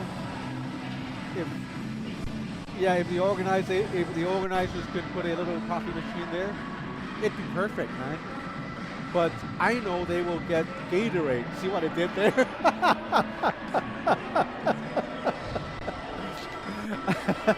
They get their Gatorades in the penalty box, because you know it's the official sports drink of the HKL. So it's a 4-4, 5-5. Has to be a 5-5. No, it's a 4-4. No, 5-5. 1, 2, 3, 4, 5. There you go. Long shot by Navin. Glove save. Lucas Lau very quick to the rebound, but Moses Fung had it gloved down. Quickly moved away from Lucas Lau. It's a trade for penalty for sure, but I'm not sure if the Black Dragons are getting the long end of this, because their star player is out.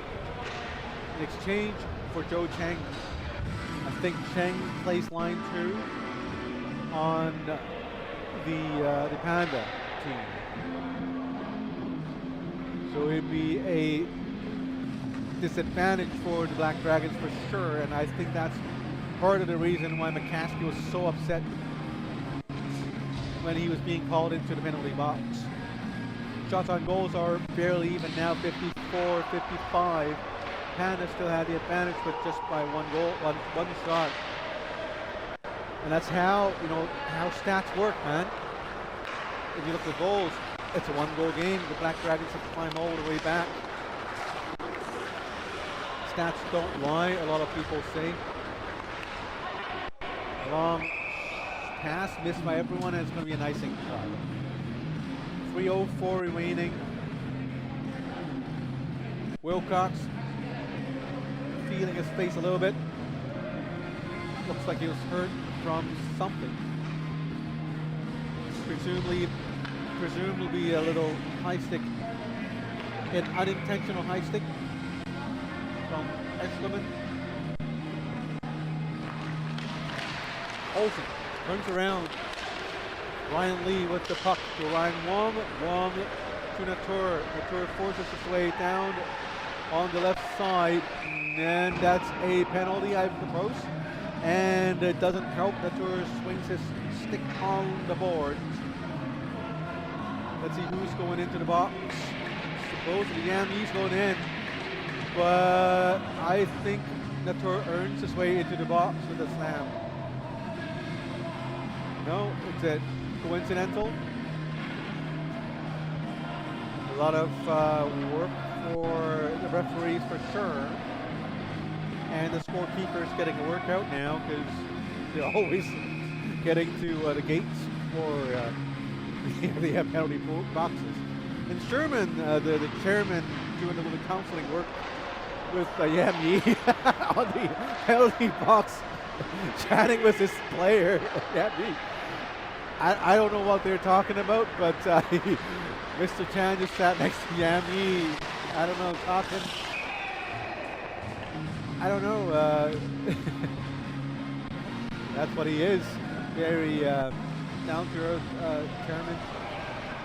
Talks to everyone all the time.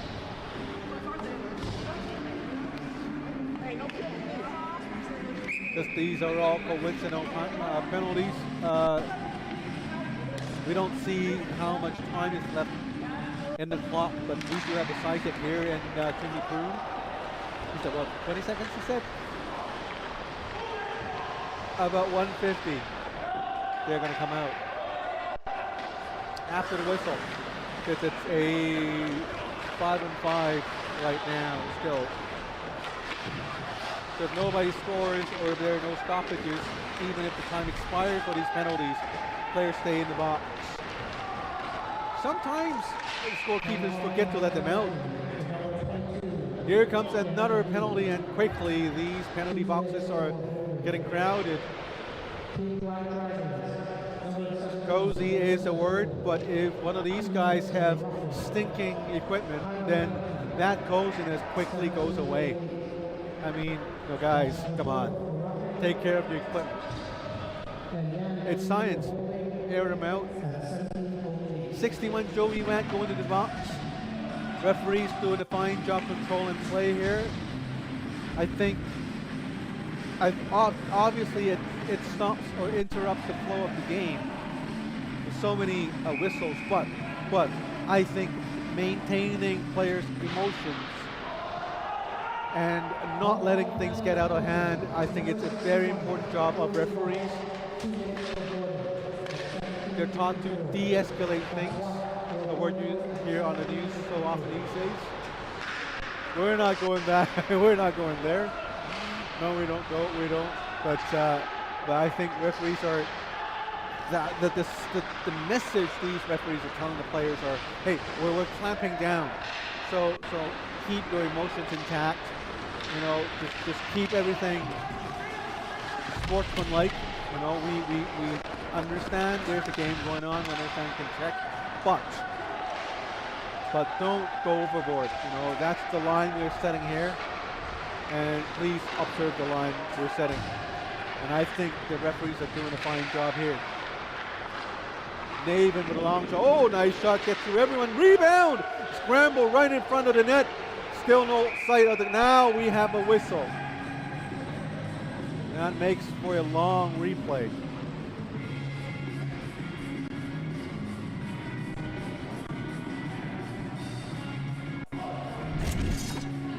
That's going to be a long replay. So here comes the start of the scramble. Puck never go past the goalie. It's just that the four players are pushing and shoving. And we have a timeout for the Dragons. What better time than now than to show our big appreciation to Gatorade. I think the guys are enjoying Gatorade in their penalty box right now. The official sports drink of the HKL, Gatorade. Quench your thirst with Gatorade.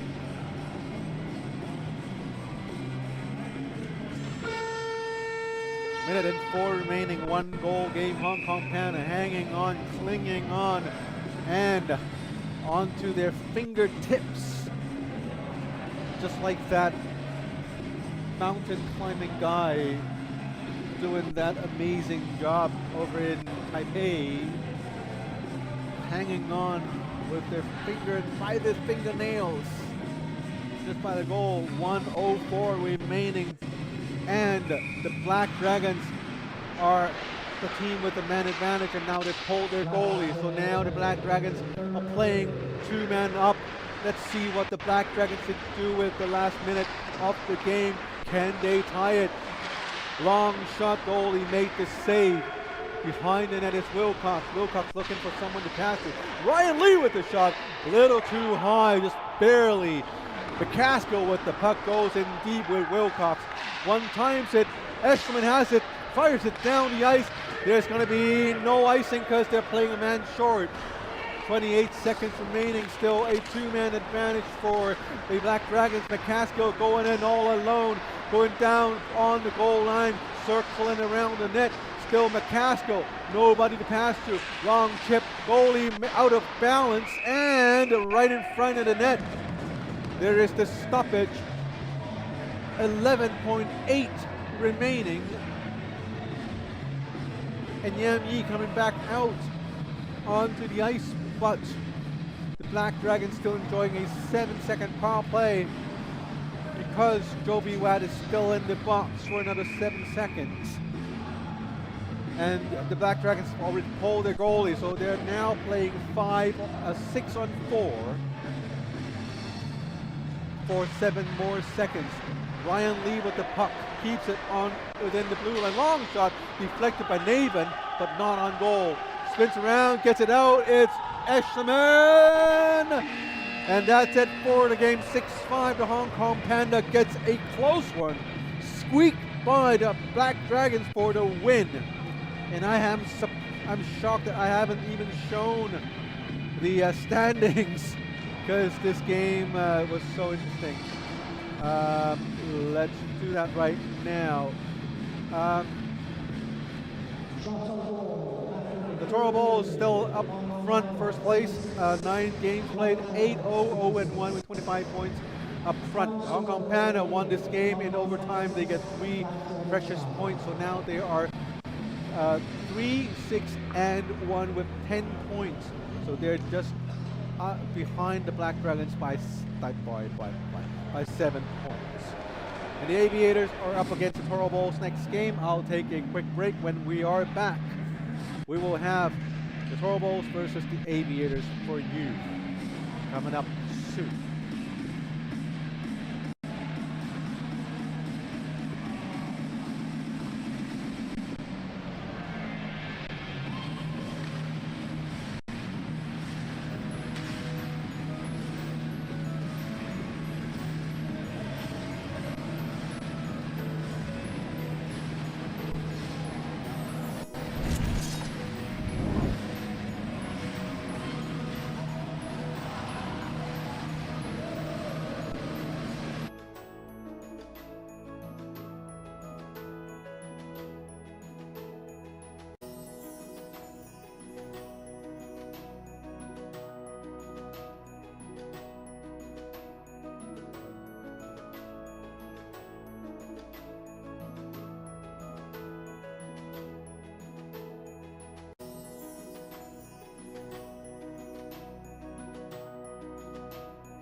evening, ladies and gentlemen. Welcome back to Lohas Rink in Tseung Kwan O, Hong Kong. One of the most beautiful cities here in the world. And every Monday night, well, almost every Monday night, myself, Scotty Yang, and my wonderful partner in crime, partner in production, Mr. Camera Buddy Timmy Poon, brings you Hong Kong League ice hockey action from this wonderful rink called Lohas Rink. We're into week number 10 of the Hong Kong League. The league is hosted and organized by the Hong Kong China Ice Hockey Association, powered by Power Play Sports and Entertainment, and supported by Lohas Rink, Gatorade, Puck Empire, and Hockey Worldwide.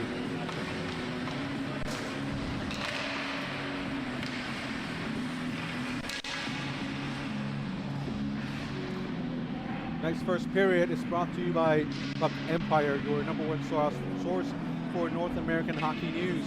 Check them out on Instagram on Puck Empire. Tonight's game, it's the second game in a row. It's the league leading Toro Bulls versus number 4 in the standings. It's the Aviators.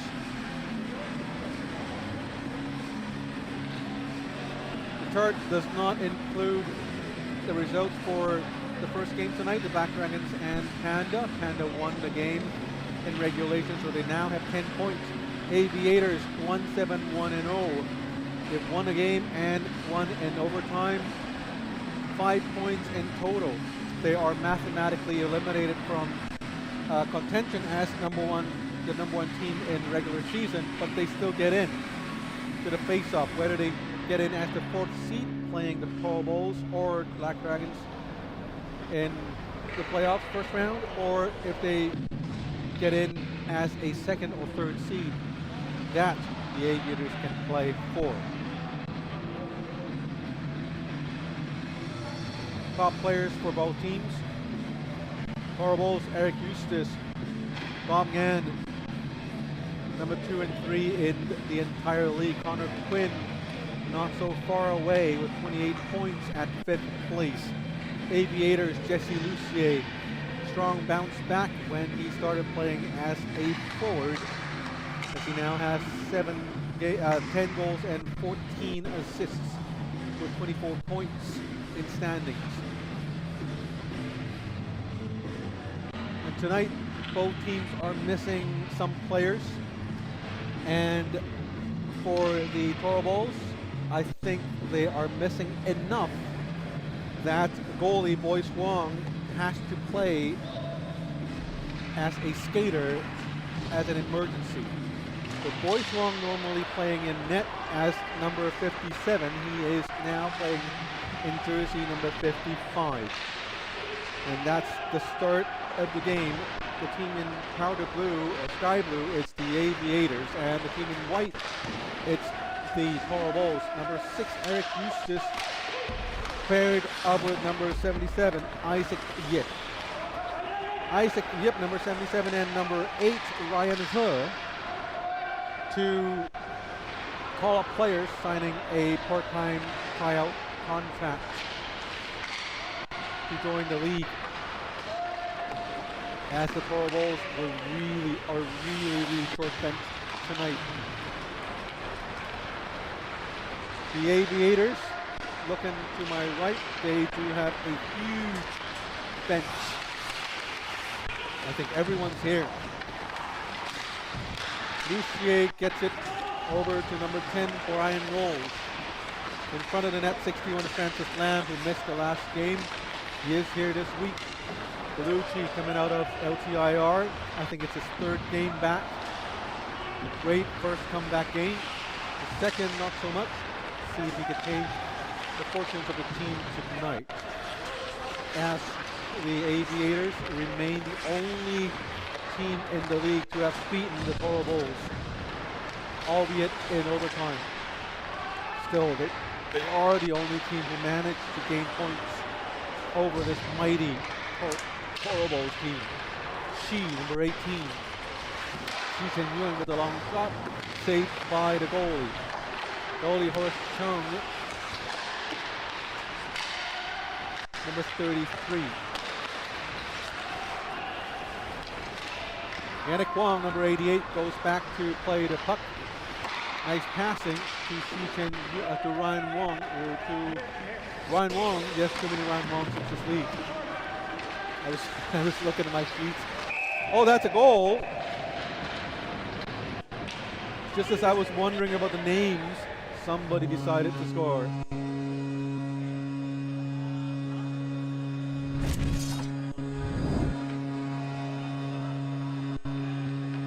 Another quick goal in the first period. Aviator struck first. Sharp angle shot, and he just gets it on the first try. Look at the shot right here. Horace Chung had the net covered, but the shot hit near side top corner. That's very, very hard to hit.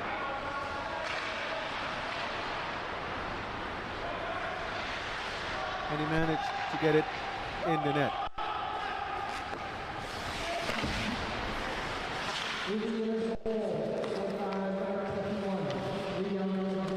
2.5 minutes into the game, 1-0 Aviators leading the game. I don't think I've seen Jimmy Vanstone on ice, but I see Jeff Griffin, longtime veteran. This time it's the Toro Bulls hitting the post. I believe shooting the puck is number 59, Jörg Frischti. Playing in net for the Aviators, King Ho. Ryan Wong on the left side, forcing his way in. With the puck, gets it to Lucier. Lucier tries to give it back to Bellucci, but he had a miscommunication. Bellucci was quick to get back and start play again. Ari Leung to Bellucci. Nice passes to Lucier, back to Bellucci. Almost picked up by Rex 2. Toro Bulls, number 8. Ryan He. He spelled S-H-E, but in Chinese, H-E don't pronounce as He. It's a He. Goalie made the play, stops the puck with his glove, forces a face-off in his own zone. 16:01 remaining in the opening period. Shots on goals, wow, 3-0. But the Toro Bulls just can't count them out, especially this early in the game, because even though they are a depleted lineup tonight, they are a force to be reckoned with. The thing is, it's down to who is missing from the team. Just from the first couple minutes, there are players who kind of think, where are they? Have they played a puck yet? Namely, their co-GM in Bob Ngan. I haven't seen him yet. On the bench, I don't see Bob Ngan, sure enough. I don't think there's Connor Quinn. I thought I saw the white pants there. That's Brian Gill.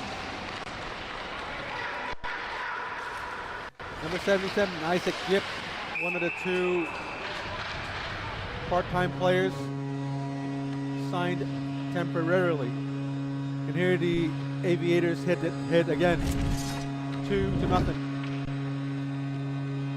If the game goes, well, if the game were to end right now, the Aviators would be the only team, would remain the only team to have beaten the Toro Bulls, and to do that twice.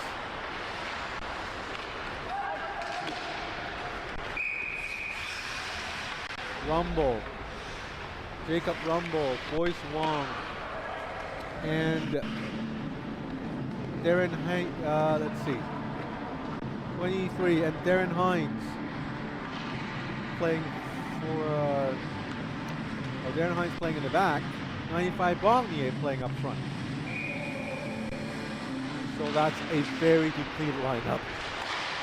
And on the bench, there's just 10 more.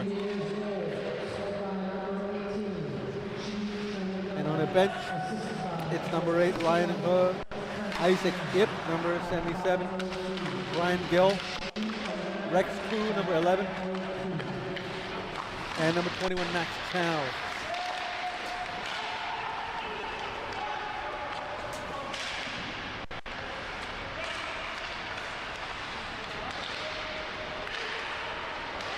And of course, you have Captain Eric Eustace.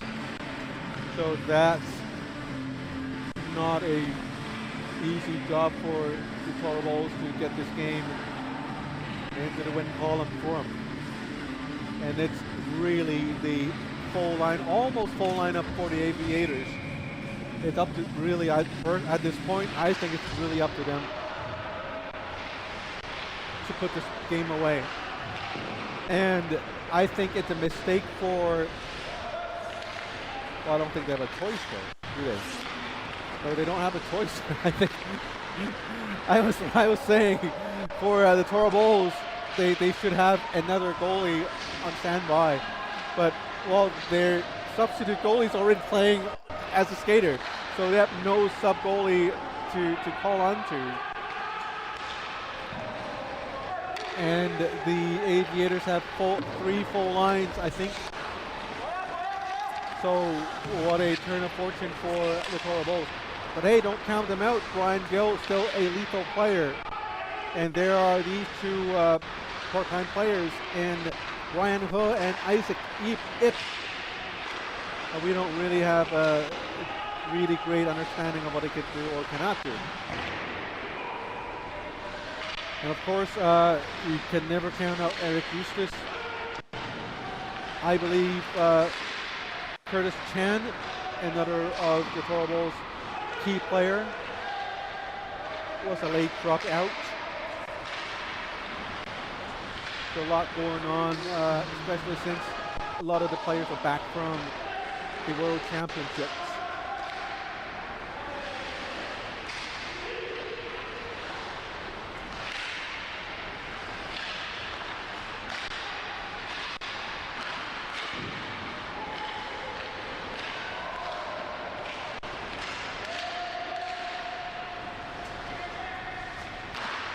Long shot, nice glove save by King Ho. About 6 hours before the game, tonight's game, there was this conversation in the GM's only chat room. I was in the group as well because I needed some of the information to get the broadcast done, and there was the league commissioner letting the GMs know that there will be 2. Oh, nice save by the goalie. Good save for sure. And the commissioner was telling that we are going to have 2 players available if any team needs them. And the Toro Bulls were the first to ask for these players. I made a joke about these players, Keith Fong and I. And Whitney Olsen on the Hong Kong Panda being a good sport, he says, Scotty, we want you.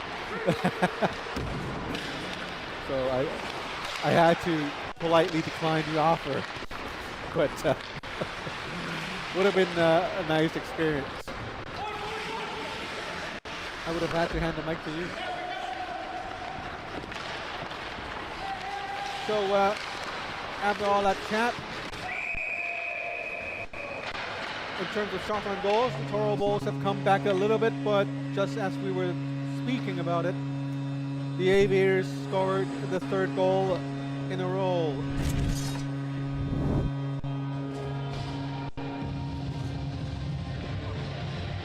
Right in front of the net, rebound by Francis Lam. No one's around him. He found the rebound and just swept it in to the net.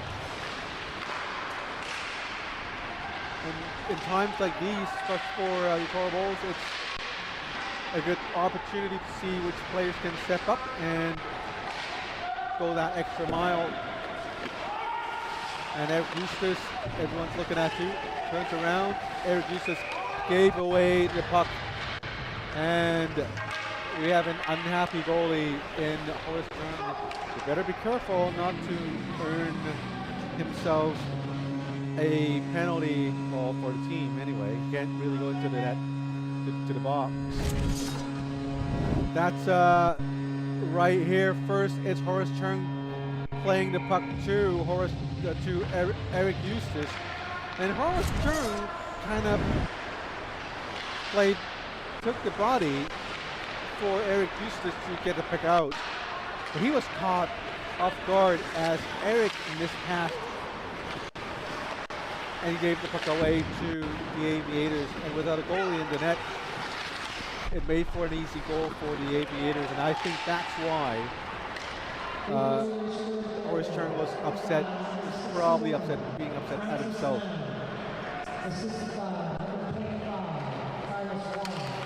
So I don't know if this is the right thing to say, but for the Toro Bulls, assuming this is a one-time thing, oh, here comes Rex Koo.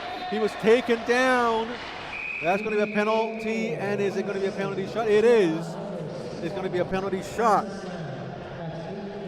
against the Aviators, and the Toro Bulls are going to get it. Rex Koo against King Ho. Between the two players, a gap of 75 years. No. And you know, King Ho is old. And Rex Koo is young. All right, let's see what Rex can do with the puck.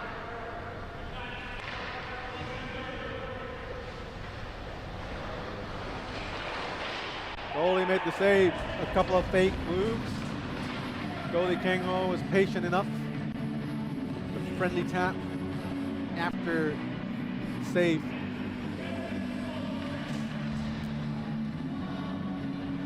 And King Ho managed to keep his team still in this wonderful rounded goose egg.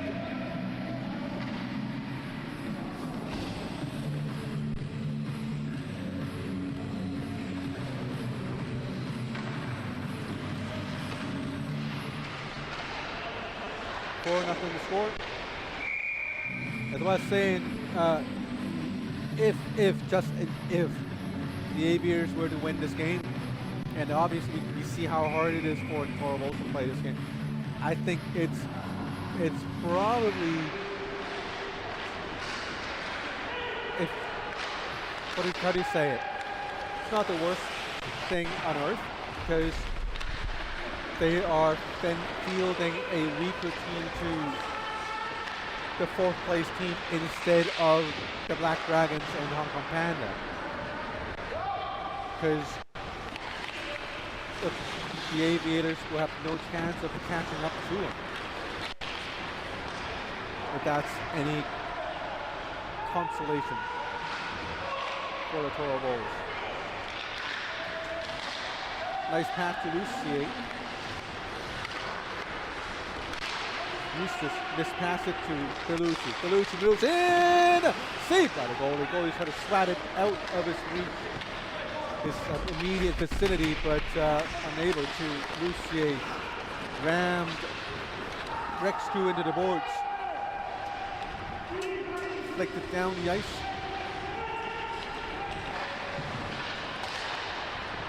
Ryan Wong, long pass to Lucier. Good pass. Good reception. Rumble. Tries to get it to Boyce Wong. Boyce, as a goalie, he plays as a skater in lower leagues sometimes, but it's the first time in the Hong Kong League. I think it's the first time ever in the new version of the Hong Kong League. The puck went out of bounds for a face-off in the Toro Bull zone. You look at the shots on goals, the Toro Bulls are quietly creeping back. Now they're 10 to 12, just trailing by 2 shots. So if stats are anything to be believed in, you can't count them out just yet. Boyce Wong almost with their own goal, and he draws a penalty. Is it going to be a penalty shot? It is! Now the goalie gets a penalty shot where he's making like history forward, left, right, and center. I know I'm supposed to be impartial, but I can't hide my emotion for my fellow goalie. I think King Ho on the other end might be smiling too. And the pressure's on King Ho. I better not let this guy score, man.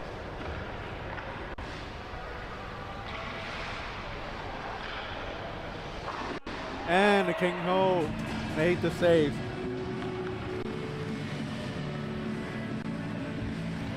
It's been a nice trip, but thanks for the work. Boyce Wong already physically, like, literally drained. Looking very tired. Fortunate the team's able to pick up 2 part-time call-ups, emergency ones. Otherwise, it's going to be a very difficult situation. Ryan Gill going in, and I just have to repeat what I said, looking at the stats. You cannot count out the Toro Bulls. The Toro Bulls has the highest, the number 2 scoring leader in the league in Eric Eustace. And that was just before last week. Eric Eustace has been leading the league in scoring for like 8 weeks straight. It's just how good he is. And I'm sure he's just figuring out how to work with the players he have on his hand, because these are players, and there are like two players on his team and he hasn't worked with before. And these players would also need time to transition to the style and pace of the HKL. Not to mention about the quality of the ice. Mr. White Pants, Brian Gill going to the box. Now, other than his white pants shells, I'm also seeing very nice looking Toro Bulls stickers. And today I've just seen very, very nice looking Toro Bulls team bags, hockey bags. Like, there are 6 really black bag with the Toro Bull green trim. You ought to be able to order them from Toro Bull, so just find out how to get in touch with the Toro Bulls if you want one of them. They're pretty good looking. Long shot. Saved by Horace Tone. Francis Lam, cross ice pass, very nice pass. And very nice vision as well. He found Shi Chen Yun, number 18 on the left side, seemingly out of nowhere. And also the pass connected as well. Bellucci to Lucier. Puck's almost stolen by Ryan Kerr. Bellucci to Francis Lam. 6:38 remaining in the first period. Still a minute remaining in the power play. 48 Aviators. Brian Gill's in the box for the sin bin for another 50 seconds. Lucier coming up breaking up from his own zone. Leaves it for Bellucci. Bellucci with speed moving into the slot. Shot. Blocker save. 6 saved by the goalie, Horace Turner. Shi Chen Yun down deep. Cross ice pass to Francis Lam. Lam a long shift here. Lucier hit a leg. And notice it's not she. Bellucci with the puck. Shoots it. Blocked by Jurek Frischke. Jurg gets it out. Rex Koo knocked it down to the ice from midair. Leaves it for Bognier. And intercepted by Francis Lam. Francis Lam is all out of gas. Goes in for a well-deserved change. And Lucy is still out there, giving Brian Gill a quick shot as well. Very physically tough player in Lucy. 19, Yuno Wong. Backhands it into the slot, picked up by Eustace. Brian Gill back to Eustace. Eustace cutting in, sharp angle shot. I think he scored. And I told you, do not count them out. And look out for Eric Eustace. He is number 2 for a reason.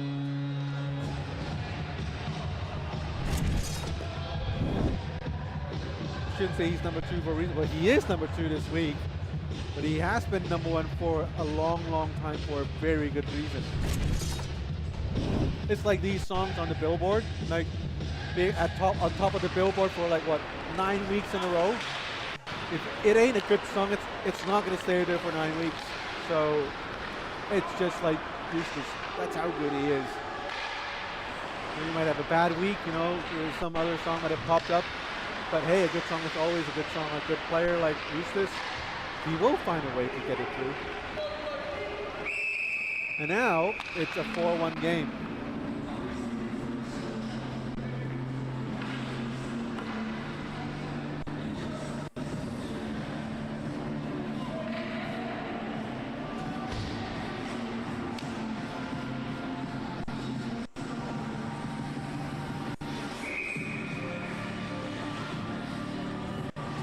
.40 remaining in the opening period.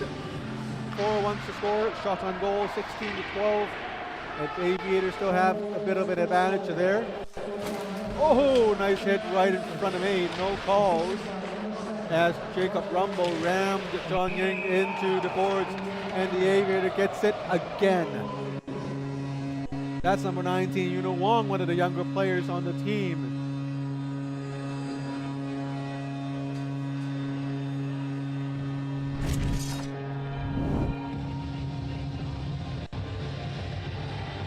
John Yang took the hit for the team for this scoring opportunity for Yuno Wong. Yuno Wong goes in. Nice move, and guess what? Who's behind him? That's John Yang. Getting up from that hit, immediately going in for the rebound. That's very good play, team play. So they quickly regained the 4-goal lead with 4 minutes remaining in the opening period. Darren Haynes, long shot. Rex Koo finds it. Haynes signaling for the pass, but he was a little too far away. Jurg Christie hurrying back, but I think Lucy might have tapped the puck. Lucy doesn't get it. The guy behind him does. And we have a penalty. The guy behind him is likely Gaius Kwong. Yes, Gaius Kwong, and there's this little infraction as Gaius Kwong or Lucier was hustling for the puck. And Jurg Christie going into the box. And now the Toro Bulls are down to 9 men. Christie shaking his head, going into the box.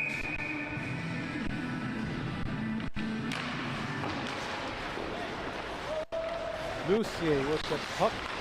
Gets it to Bellucci. Bellucci with ease.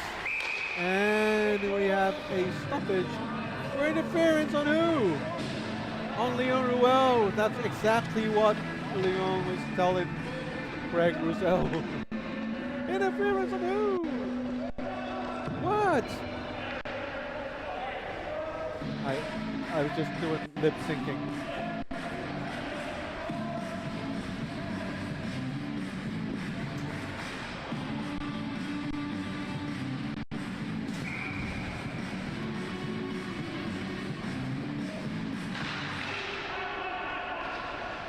And the Aviators in front of their own in the box.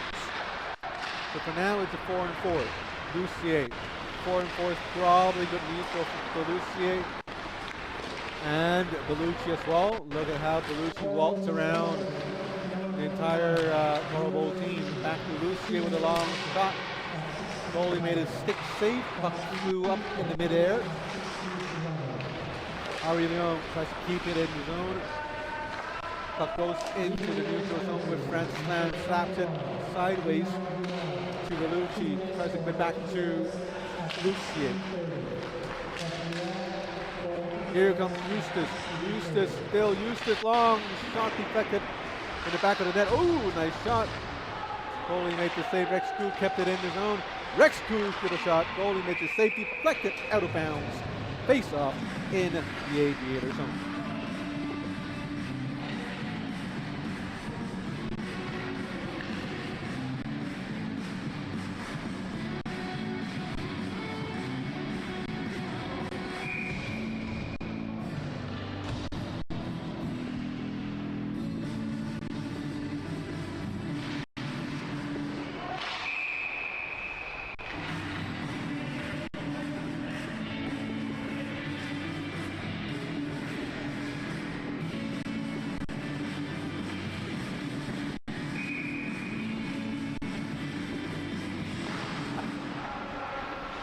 Wants to score 2.5 minutes remaining in the first period.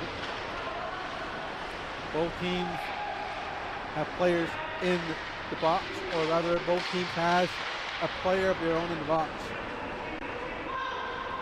Yannick Wong. Pass intercepted by Eustace. Eustace coming in. Cross-ice pass to Gill. Long lop shot. Through traffic too, almost full King Ho. Now Lucia going the other way. Lucia could not get past Brian Gill.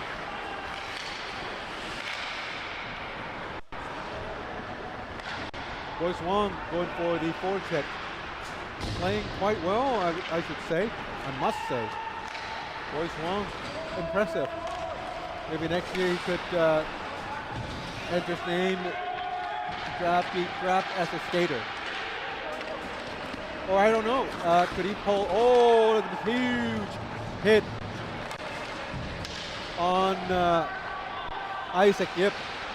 Isaac feeling roughed up for sure. He threw his stick down and has not been able to move since. Let's hope he's okay. Help. Oh, he doesn't need help. So we'll see if he got that hit. It's right there. Right there. It was a turn. It came out from a turn.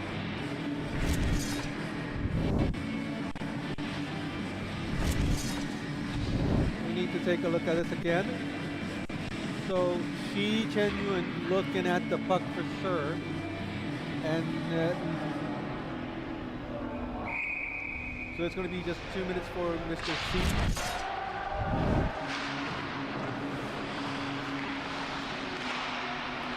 He's going to be in the net for in the box for 2 minutes.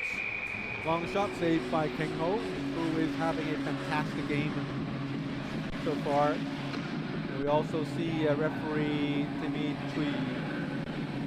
So Andali talking to the scorekeepers about something. What do you think, Mr. Psychic? No guesses, okay.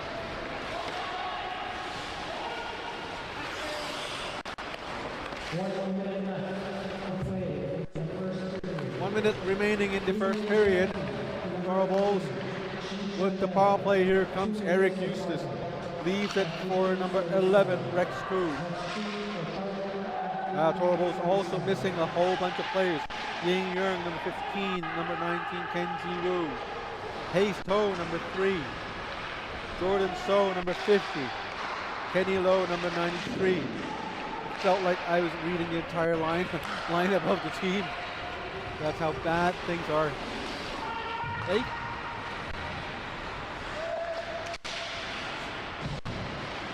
Rex Koo to Brian Gill. Brian Gill with a shot. Oh, King Ho made the save. 13 seconds remaining. This power play of the Toro Bulls really lifting the atmosphere, the momentum of the team, the spirits of the team, I should say. And that should do it for the first period. 5-1 the score. Surprising score if you don't look at the lineups, but if you do, that's probably the reason why they are down by 4. I'll take a short break. When we're back, more HKL action for you. Shots up in the first period. Aviators 17, Toro Bulls 17. The score after the first period. Aviators 5, Toro Bulls 1.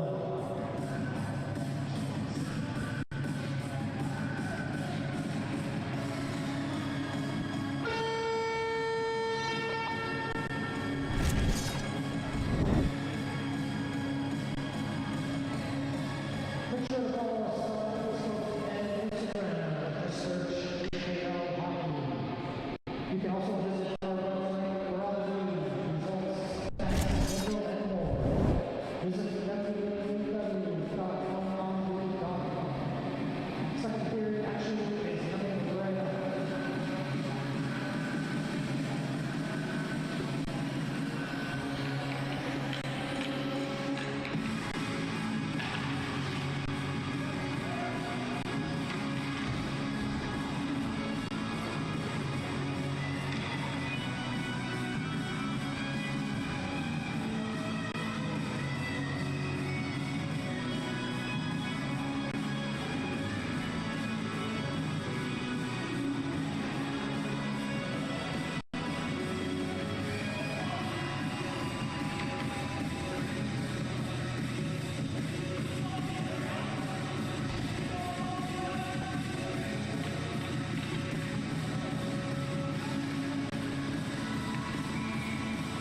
We'll welcome you back to period number 2 for the HKL game between the Aviators and the Toro Bulls. After the first 20 minutes, the score is 5-1. Aviators losing with the 4-goal lead. They're still in a penalty kill mode for 15 more seconds to the penalty on Shi Yun, the hard-hitting guy. There is Isaac Yip, gives it to Rex 2 on the left side. Shi Yun's out of the box, quickly joining play. Long shot, puck hit the side of the net. Centering pass, Rex 2 turns around and shoots. No. Still hangs on to it now. The shot and goalie made the save.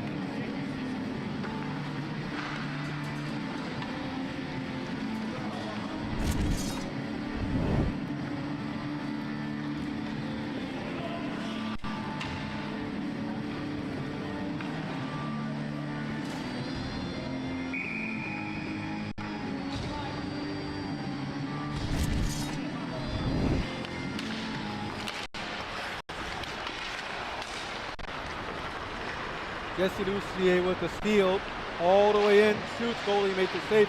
Shi Yun gives it to Ryan Lam, to Francis Lam, and that's a nice goal.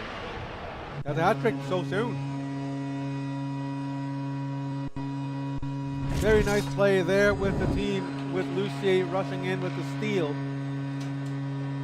Gave it the first shot, rebound picked up by Shi Yun. He didn't shoot it immediately. He just fed it to Francis Lam and he just puts it into the net for his 3rd personal goal of the game and the 6th goal of the team for the team. Right there with a nice nifty pass. Goalie Horace Stern almost had it with the diving save, but he was about 2 inches away, his glove, from the puck. Here comes Shi Yun again with a nice pass to Yannick Wong. 6-1 to score now. I don't think the Toro Bulls have ever been down by this many goals this season. Many records broken. Or rather, the Aviators breaking a lot of records recently.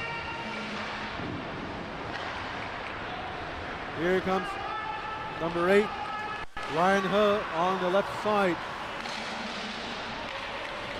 Oh, Shi Chen-yun with a check right there. Nothing called. And Rex Koo takes the hit on the face, I think. You're Christie gives it out, and we have a stoppage. Linesman called it.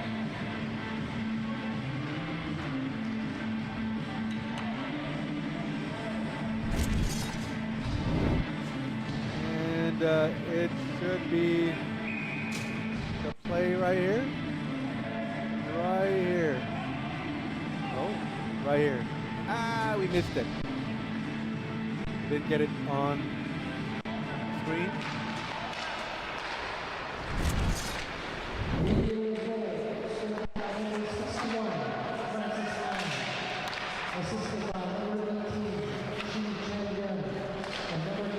Six to 1 still the score.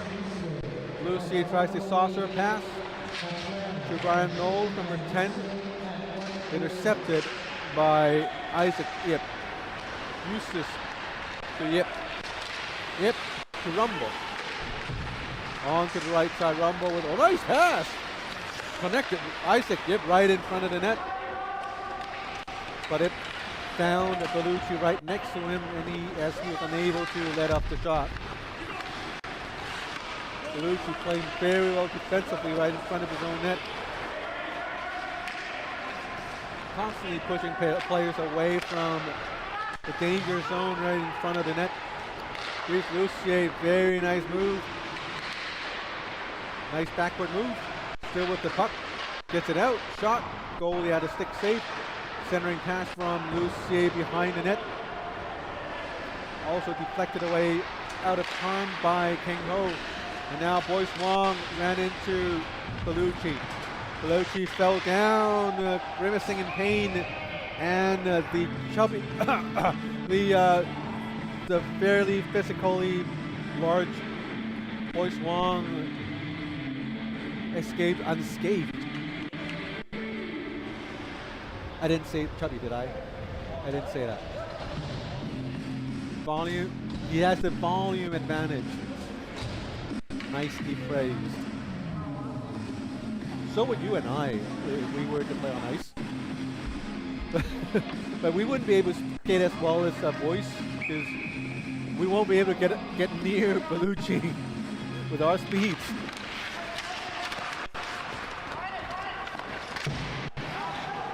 Well, a penalty against the Aviators. Number 24, Jesse Lucier's out for 2 minutes in a cozy little room we call the penalty box.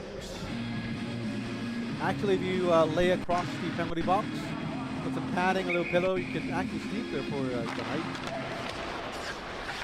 With all that ice around you, makes for good shelter in the summertime.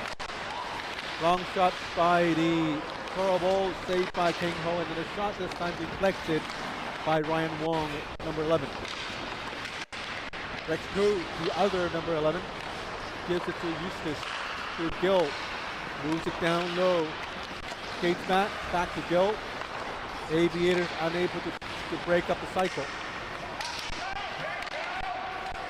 Puck still being controlled by the Coral Bulls. Long pass to the left side. This one a little risky pass. Saucered a little too hard. Puck bounce off the boards. But luckily for them, Eustace was there to corral the puck in their own end. Well, collided with Rex Koo. Rex Koo, a lot of hits and collisions tonight.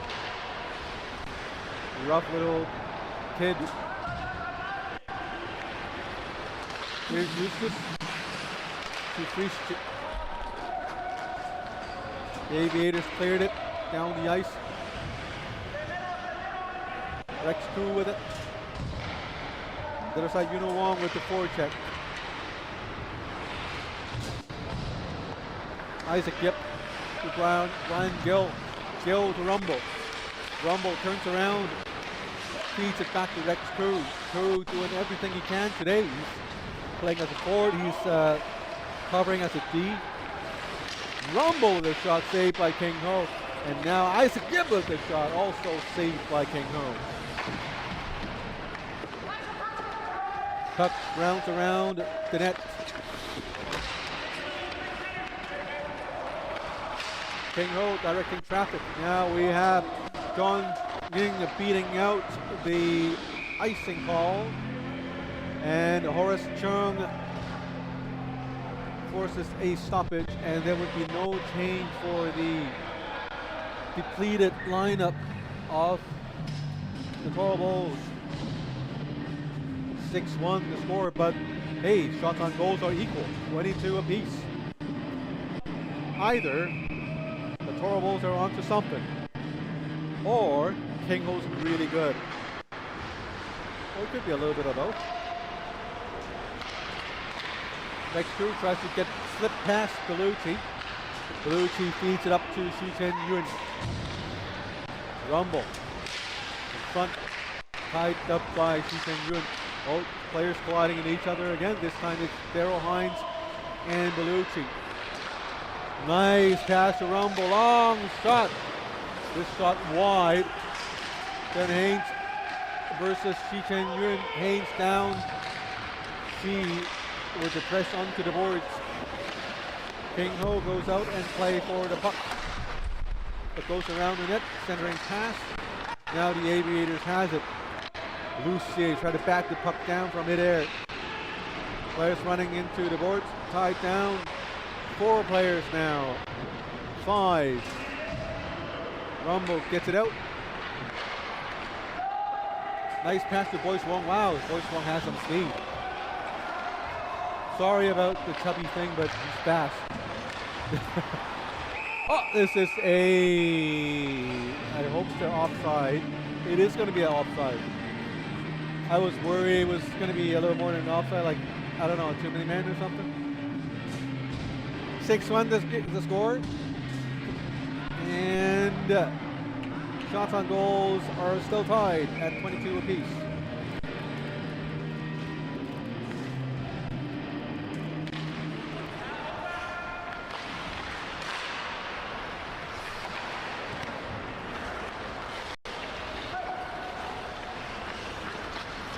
Yannick Wong, Leon Ruel.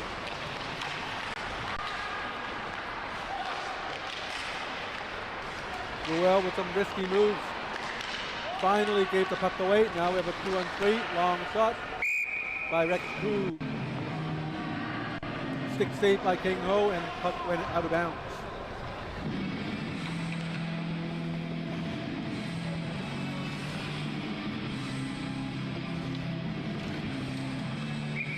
King Ho looking to be a little tired at this point in game.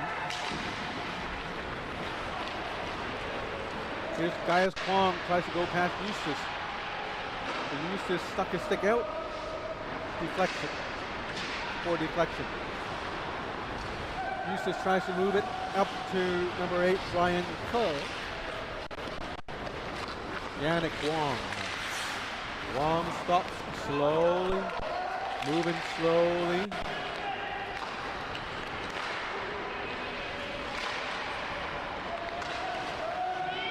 Here's Yannick Wong again. Slowly moves puck up. Nose battling, good battle. 2 players running into the boards. Nose ran Rex Koo into the boards. Here's another save by the goalie. The good save by Horace Chung this period. He threw his stick away for that save. 6-1 still the score. I mean, the scoring from the Aviators have stopped quite a bit in this period, but they're still up by 5.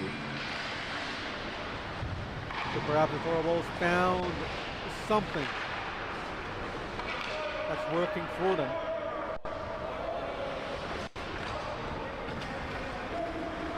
And these players, I can't say they look tired. The players are still looking quite fresh. almost midway into the second period. You come expect that from the Aviators, but for the Toro Bulls, playing with just 10 guys, it's a harder thing to do. Now we have Lucia cutting in. Last minute, puck swept away by number 23, Theron Hines. Ari Leung gloved it down, but puck went to Bagnier. Number 95, Bagnier on the left side cutting in. Spins around, but finds Ari Leung instead.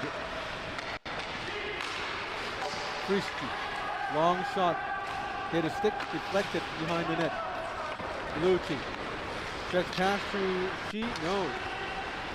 To John Ying, John leaves it for Lucier. Lucier looking for someone to pass to. Lucier finds Bellucci, Bellucci, no shot, oh move, wow. From behind the net, nice moves, smooth as silk, that's how you do it.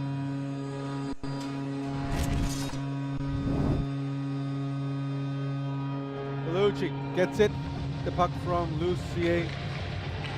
One quick move from behind the net, see if we can get it from this angle, I'm sure we can. Now look at the stick, forward, forehand, moves it back, quickly puts it in the far end. You don't need to swoop it back into the close side of things, the near side of the net. And that's the 7th goal for the Aviators.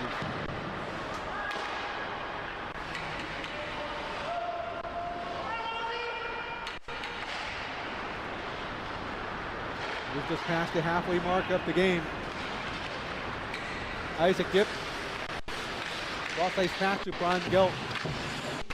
Couldn't get the puck, the shot off. Eustace fires it in. Brian Gill and Yannick Wong, both players tied up together.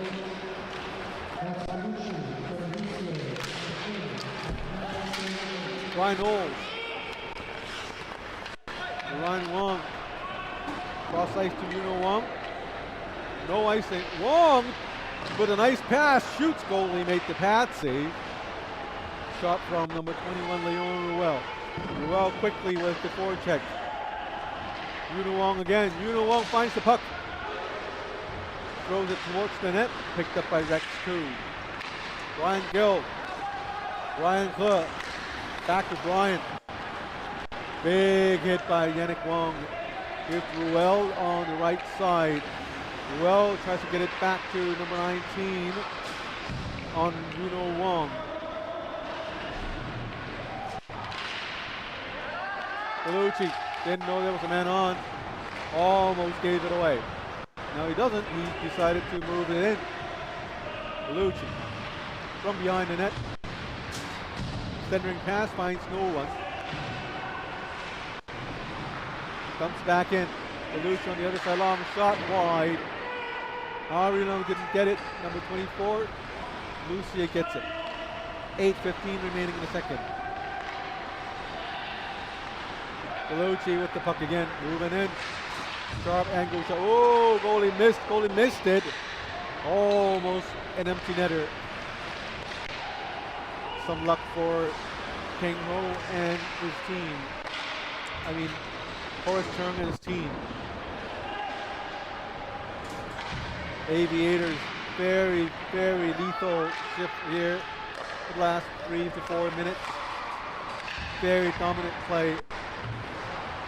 Nice pass to Lucier.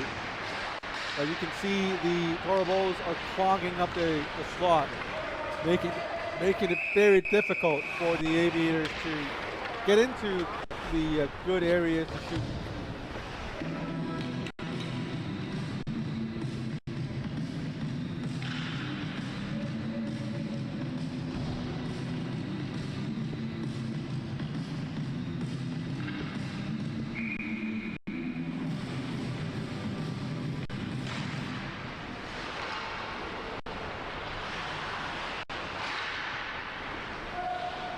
Quite a bit of stopping and hitting in this game. And hopefully the referees' earlier penalties have shown these players what is not being accepted by the referees, and hopes to tone down the physicality of the game a little bit. Here comes Lucier with the puck, cutting into center, into the slot. Boyce Wong made a very good defensive play. He stuck his leg out to prevent Lucier from entering even deeper into the slot. Pretty good player, I'd say, in Boyce Wong. If he plays as a deep, very effective, even at this level. You could tell the skating skills aren't quite there compared to the top, the top players of this league, but he just fits right in. So I was saying earlier this game, maybe next season he could pull a Otani and play the goalie and a positional player at the same time. So when he's playing as a sub, a backup goalie, he plays out. Something he could, you know, that's added value to a goalie to play D. And he doesn't look half bad. Very impressive. His huge volume helps too, you know, in this hitting league. I hope he don't take it very personally. But hey, you know, coming from a guy like me, anyone is chubby to me. Just trying to tell my wife, hey, all these guys are chubbier than I am. You know, don't call me fat. You know, I want my snacks tonight. Don't make me run again. I don't want to run.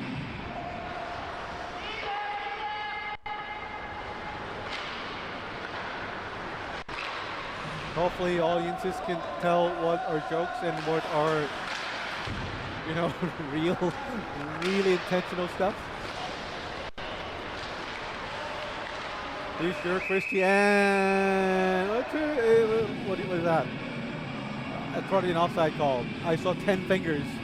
I thought I'd say too many men with 10 people on the ice at the same time. It's an offside call. I guess the referees and linesmen are on their edges too. I mean, I know the scores aren't close, but the game is closer than it looks. Like than the score shows. At least, oh, that's another goal.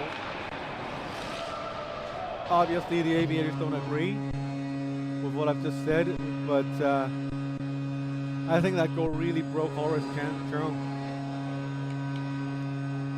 A deflating goal.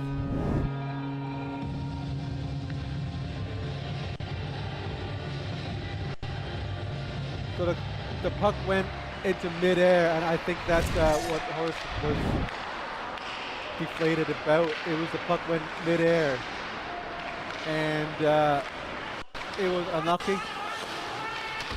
The Aviators were there first, but the lucky element has to be coupled or multiplied with the defensive play of a team. Yes, you can find the puck and it like landing right in front of you, and between you and in front of you, it's just a net and you put a puck in the net, but at the same time you ought to ask the question, where were the D's? You know, so you have that to add to the story. The Aviators kept the puck in the zone, 8-1 to score, and they're starting to run away with the shots on goals count. 41-24 now. Lucier with the puck. Down deep to John Ying. John back to Lucier. Lucier to Yunho Wong. Long shot by Yannick Wong. Hit number 8, Ryan Ke. Right on the body. Ryan, a tough player.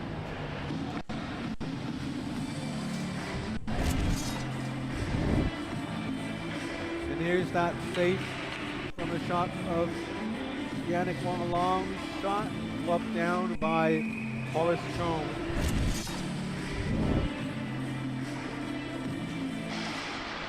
A few minutes ago, I was saying shots on goals were pretty even.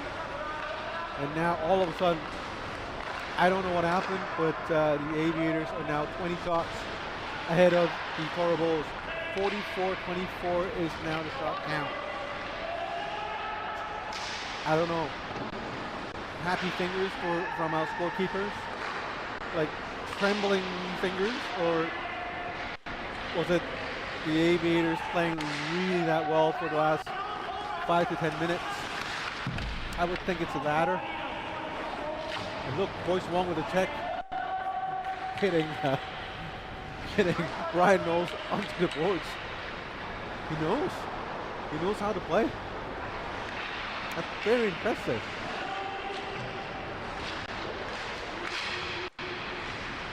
There's a bump by Shi Chen-Yun and another bump by Brian Knowles. Physical game tonight. Yannick Wong with it. He decided to shoot it. Of course, he missed the net. Going in is Yannick Wong. Shi Chen-Yun wants to give it to Yannick, but Yannick flew by quite a little faster. Yannick to Shi. Shot. Stayed by the goalie. Aviators really controlling play for the last 5 minutes. As you saw, Toro Bulls being pinned down in their own zone. Could not get the change.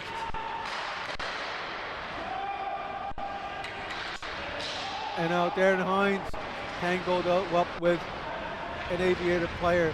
Jacob Rumble hit Yannick Wong very, very slow to get up. I think everyone is exhausted on this line. They haven't been able to change.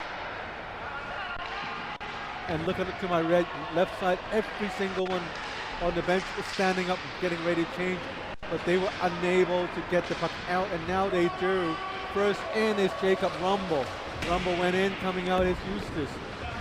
Hines going in. Now they got 3/5 of the line changed, and Boyce Wong still out there. Now he's going in, exhausted. So we know Boyce Wong is tough because we saw him playing in net, facing 60 shots tonight. How could he not play a 60-minute game as a skater? Goalies are tough, you know, when you're young. I'm referring to myself, not King. I'm referring to myself. Last minute in the second period. Oh, nice shot, but better saved by the goalie. Eustace to Gil. And to Rex 2. Rex tries to feed it. Centering. Frischi. Now with speedy Guys Kwong coming in. Guys Kwong! Saved by the goalie. Rebound picked up by Rex 2. Rex moving in past Ari Leung. Still Rex 2 with the puck. Spins around. 20 seconds to go in the second period.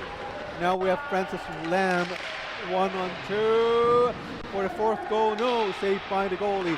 10 seconds remaining. Puck still with the Aviators, but the Toro Bulls gets it out. 3 more seconds to go, and that should do it.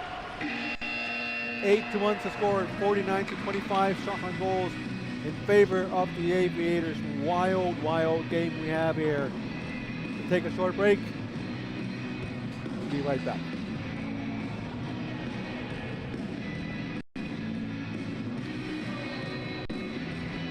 Shots after the second period. Aviators 49, Toro Bulls 25. The score after the second period. Aviators 4 1.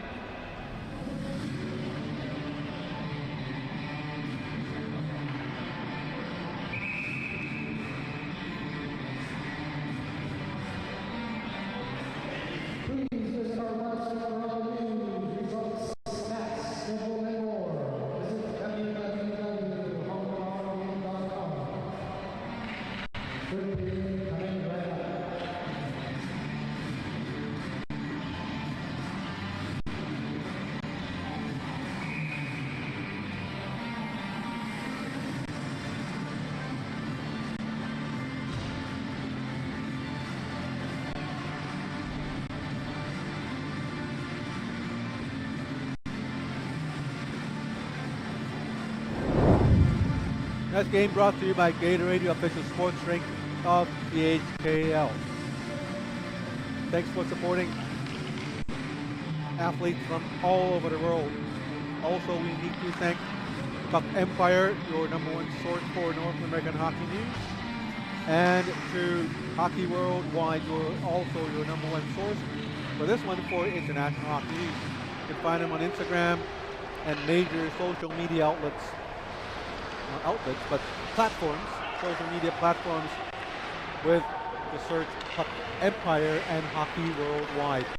They do a very good job in covering hockey news from all around the world. Last time I checked them out, I believe they also have the same sort of news channels for American football and basketball, I think. But go check them out yourselves on Instagram. The Aviators and the Throw Bowls playing to a very interesting result right here. In 4th place league standings, Aviators, they are taking advantage of a very, very short-handed and incomplete lineup of the Toro Bowls. And we have some chatter right here. It's a Jacob Rumble going into Leon Ruel. And going into the box, it's actually Leon Ruel.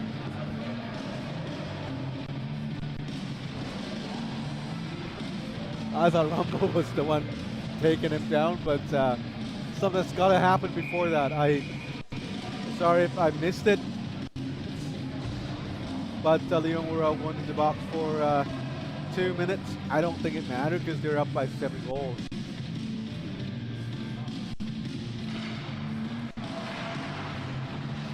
Power play for the Toro Bowls.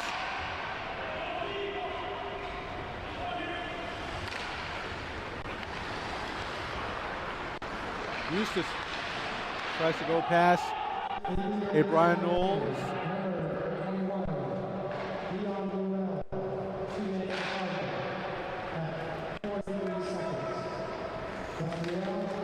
Flips it down the ice, taking the puck is Eustace to Crew.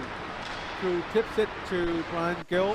I think these three are turning out to be the core of this group here tonight.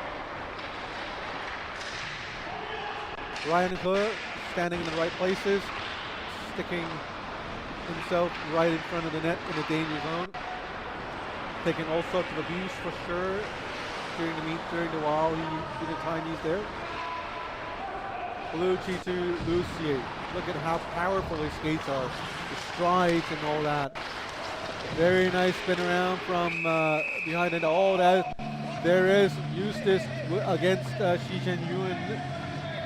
Players not happy, and you don't really see Eustace going after players like that all the time. He does, but it's quite a rarity here in this league. I think it's the first time in this season. But obviously, there's something that Shi Chen Yuan did that Eustace doesn't like. See if we can see something from the screen here. Right there. Not much help with that replay. Players tangled up. Eustace coming out with the puck. Crew on his left. Rex Crew moves past, slip past Yannick Wong. Turns around.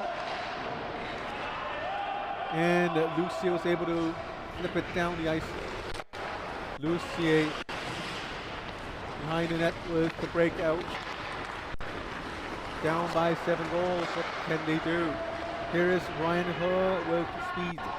Down the left side to Bognier, back to Eustace. Now with Lucier breaking out. No goal. Goalie made the save.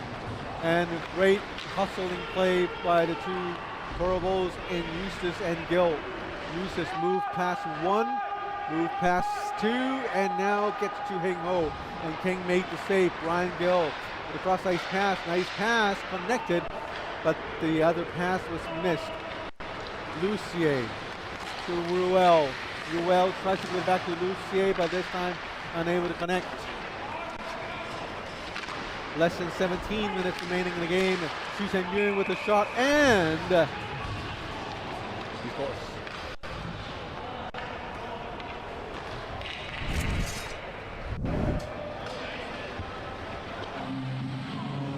She going into the net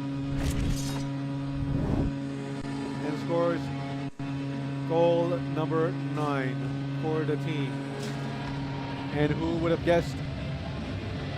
And Ruel with Rumble. A tap on the back. Hey dude, things all right. Hey, there's a happy ending. I like happy endings in hockey like that. You know, these are that's so, you know, touching moments. I feel tears rolling down my cheeks. Hey, but that's all good. You know, this is what hockey is really about. I mean, yeah, you sometimes let emotions take over, but you know, after a while, you know, when everything settles down, if you're man enough to tap the other guy in the back, I mean, like, what's not to like and what's not to forgive? It's gonna be all good. And, you know, most of the players here, I would love to say all. I can't guarantee that. Most of the players here, they're not here to like take you out. I mean, everyone needs to go to work or go to school. Well, most of us need to go to work and school tomorrow early. Some fortunate folks don't have to.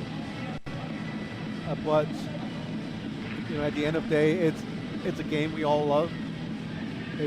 It's not cool to learn to hate what you do just because of one or two incidents or a player or two in your league. So the score is 9-1 right now. Shots on goals have widened to 57-26. That's 31 shots ahead of the Toro Bulls. And if stats could speak, it would probably mean the tank in the Toro Bulls tank is now officially empty. They were running on reserves. They're probably still running on reserves right now, but they're not vroom-vrooming anymore. So that's a painful game to watch if you are a Toro Bull fan. Shot from Yannick Wong, blocked. We just saw Eric Eustace shoving an aviator to the boards. Obviously frustrated, being a competitor he is. But as much as you want to play with your heart. There you go, Eric Eustace going in for the shot, taken down by Yannick Wong. There is Francis Lam, flicks it out to Lucier. Yuno Wong, back to Lucier. Yuno Wong again. Francis Lam moving around, trying to find a good position to receive the puck. Yannick Wong, not a very good position to shoot. Here's Brian Gill, past the blue line. Yuno Wong with the puck, goes into the offensive zone, checked into the boards by Rex Koo, and there is a penalty against Rex Koo. It's unfortunate for the Toro Bulls to be on the receiving end of penalties, but that's what happens when you're down or when you're tired. That's what you do and don't realize is you feel that you're physically not catching up to the other players. You're not fast enough. You're not there when you thought you could have been there. So the natural instinct is to extend your arms, to use your stick, to try to make up for that disadvantage you have. And most often than not, you get into penalty trouble like we just saw right now. And I'm not saying that's what happened, but that's what most usually happens because we don't have direct communication with the referees. So we don't know. We can't speak to the players. We could, but we'd rather not. So that's another penalty for the Coral Bowls.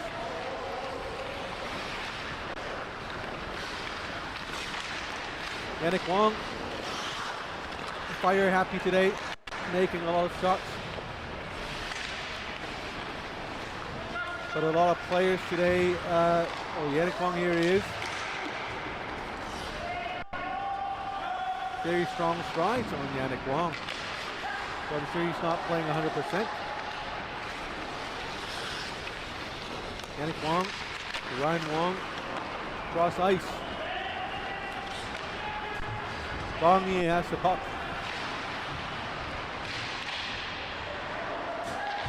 Gaius Kwong. Here's Boyce Wong. Wow, Boyce still has a lot of gas in his tank. Look at him shovel.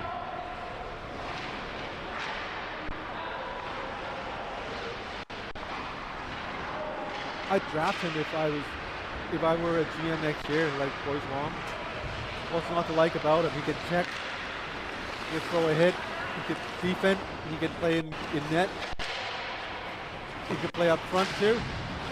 And he's also a referee. So he plays every single position. I do that too, but I'm not as good as him when I play out. I can't play in this level, but he sure can. He doesn't look out of place at all. And I believe that's my biggest compliment to my fellow goalie in Boyce Wong. Lucien.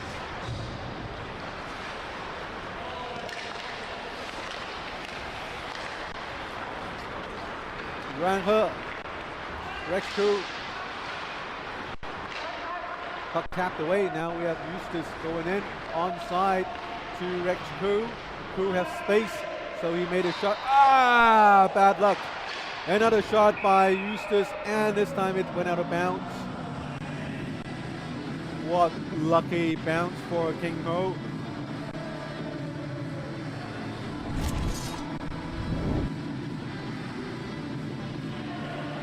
Right there, King entirely missed the puck. And that's also, oh, the rebound shot by, it hit Bellucci's stick. Bellucci wasn't even facing the puck. His stick was right there.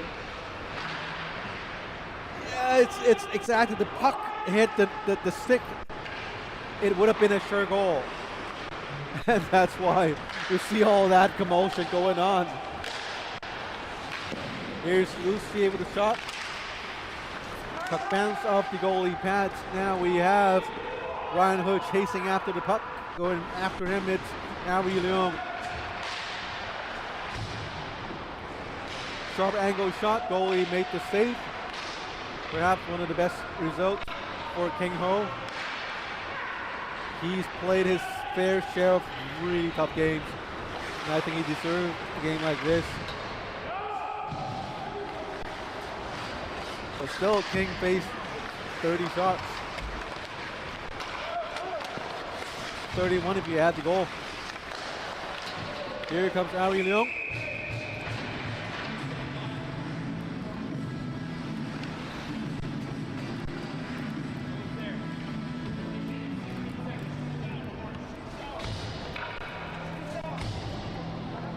Eight minutes remaining in the game.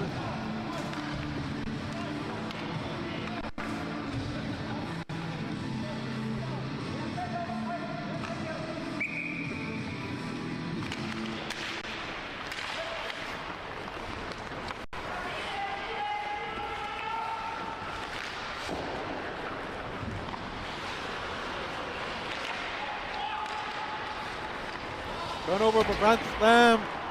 A little too high. Nino Wong running. Almost gave it away to Jacob Rumble. Rumble tries to get it out in their own zone. Finally does. Bognian. But they're not out of the danger zone yet. Here's Francis Lam again.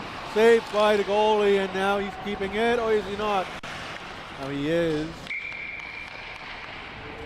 Ryan Wong rushing after the puck. I would go for that puck, man. You guys are leading by 8 goals. There's absolutely no need for that.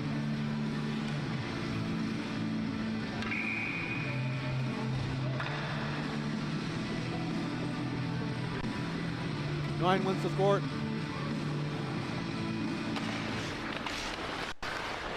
Yannick Wong, long shot. Saved by Horace Chung.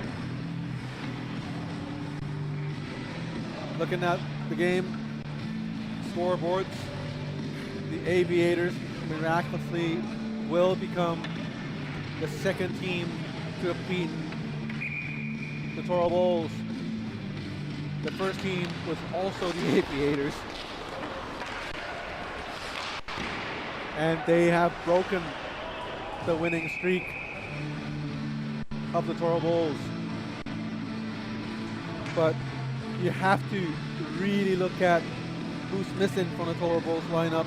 Curtis Chan, Hayes Toe, again, Connor Quinn, Ying Young, Kenji Wu, Max Chow, Bob Yan, Jordan So.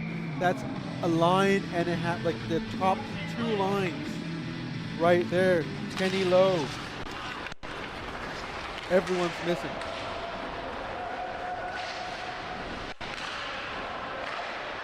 So I don't really want to say you're playing with scrap bits of your team, but that's really what's going on with the Toro Bulls. I mean, some of the scraps are, good key pieces, but you can't build a car with just the engine. You need all the different parts to make it run and go. And then how good these parts are determines how fast your car can go. So now on this Toro Bulls team, we have the engine, the big, badass engine in Eric Eustace. But there aren't enough pieces around his team to get the results he wanted. But if you look at the team, they never look like they were giving up. So that's something I really admire, is a team's willingness and spirit to battle. And that's the Toro Bulls we're seeing tonight. And you see that throughout this league, really. Like each team, the way the league chosen the GMs, I think each single GM would demonstrate the exact same qualities of Eric Eustace we're seeing right now. I would bring the example of Ben McCaskill, when his team was down, 10 goals, 9 goals, 8 goals? He came back and won the game. It was incredible. We have Whitney Olsen with the Hong Kong Panda. When his team's down by a lot of goals, he's the only guy, well, not the only guy, but he's there to show his team, hey, we're not giving up, we're still playing. And same to Bellucci. He doesn't talk much, but he shows everyone how things are done with Jesse Lucier, all these wonderful, wonderful players leading the team by example. And I think, I'm not sure, but I would be if I were one of them. And they would always be keeping in mind that kids are watching these games. They do have youth players on their team. And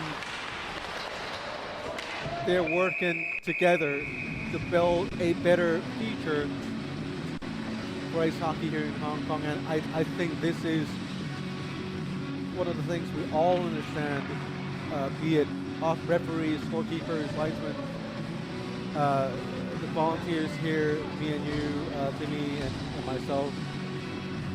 We do understand there's a mission in the HKL and the club league, the way it's set up. So it's a good thing that we are seeing these things happen night in and night out. Sure, they are the feistiness, the physicality, the emotions, the fights, the frequent blessings between players. But that's to be expected when you play high-level hockey with such speed. And don't forget, this is a checking league. So that's bound to be, those things are bound to happen. But I think the referees are trying their very best to manage every single game. And now we have Eustace scoring the goal.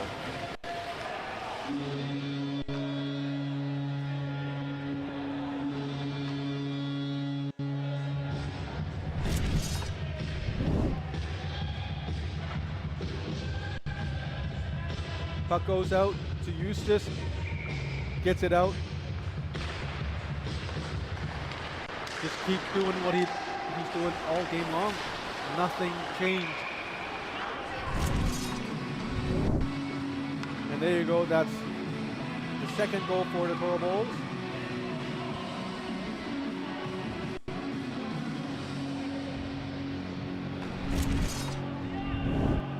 And on the other side, we have the Toro Bulls going into the penalty box. That's Eric Eustace after scoring a goal. He's going into the box.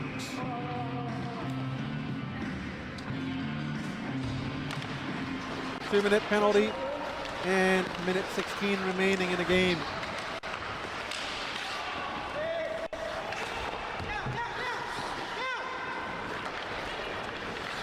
Yannick Wong with a long shot. And another one. This one deflected by Yuno Wong.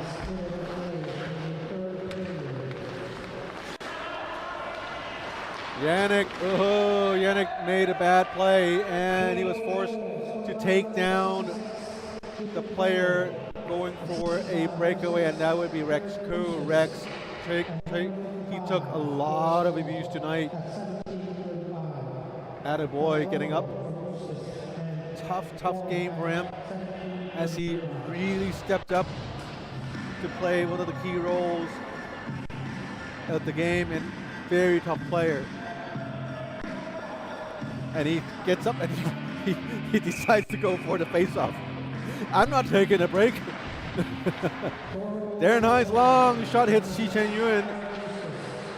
Almost Ari Leung gazed it up. Here's Chi Chen Yuen.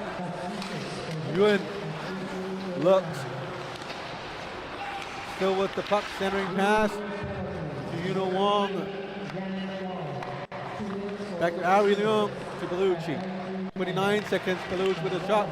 Oh no, hits number 77, that would be Isaac Yip. Isaac not getting up. I think he has problems with his right knee. And Chi Chen Yuen very quickly going to check Isaac Yip out. The part-time player.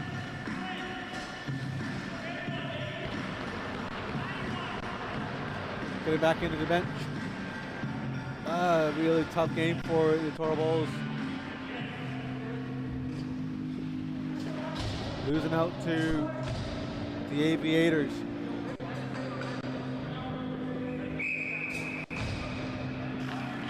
.21 seconds remaining. Shot, goalie saved it.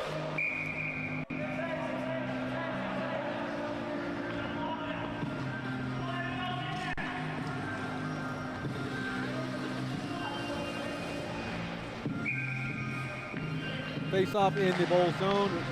17 more seconds.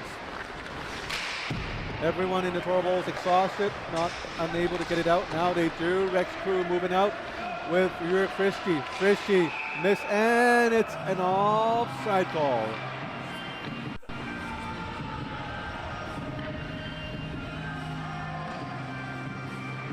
.3 seconds. I think it's very fair to say this game's over. 9-2, Aviators win. A miraculous victory, and I think 2026 is turning out to be a very good game. Oh, I don't think that's necessary. Both players, Yuno Wong doesn't have to go for the puck that hard, and Darren Haynes, come on, it's the end of the game. Well, that's it for the game. 9-2, the final score. The Aviators pulled off the impossible of beating the Aviators. And let's take a look at that standings again. Now, these standings do not reflect any of today's results. We're not that good yet, but Torballs with the loss, they stay at 25 points in first place, but their 8-game winning streak has come to an end. The Aviators, they have started building a winning streak of their own, a winning streak by 1 game. Now they're 2-7-1 and 0 with 8 points in standings, and they've just taken over the Hong Kong Panda into 3rd place, and Hong Kong Panda with the loss against, they won, sorry. But Hong Kong Panda are at 10 points, so the Aviators are catching up nicely with a fight for 2nd, 3rd, and 4th place. Black Dragons lost today. They remain at 17 points. And that's the standings for today. And next week, we will have a game for you. That's February the 2nd, next Monday night here at Lohas Rink. And also Club League is back this Saturday. So come here at Lohas Rink to watch the games live, or stay with us on YouTube to watch the games with me and Timmy Poon. That's it for us tonight, and thanks for watching. I'll see you next week.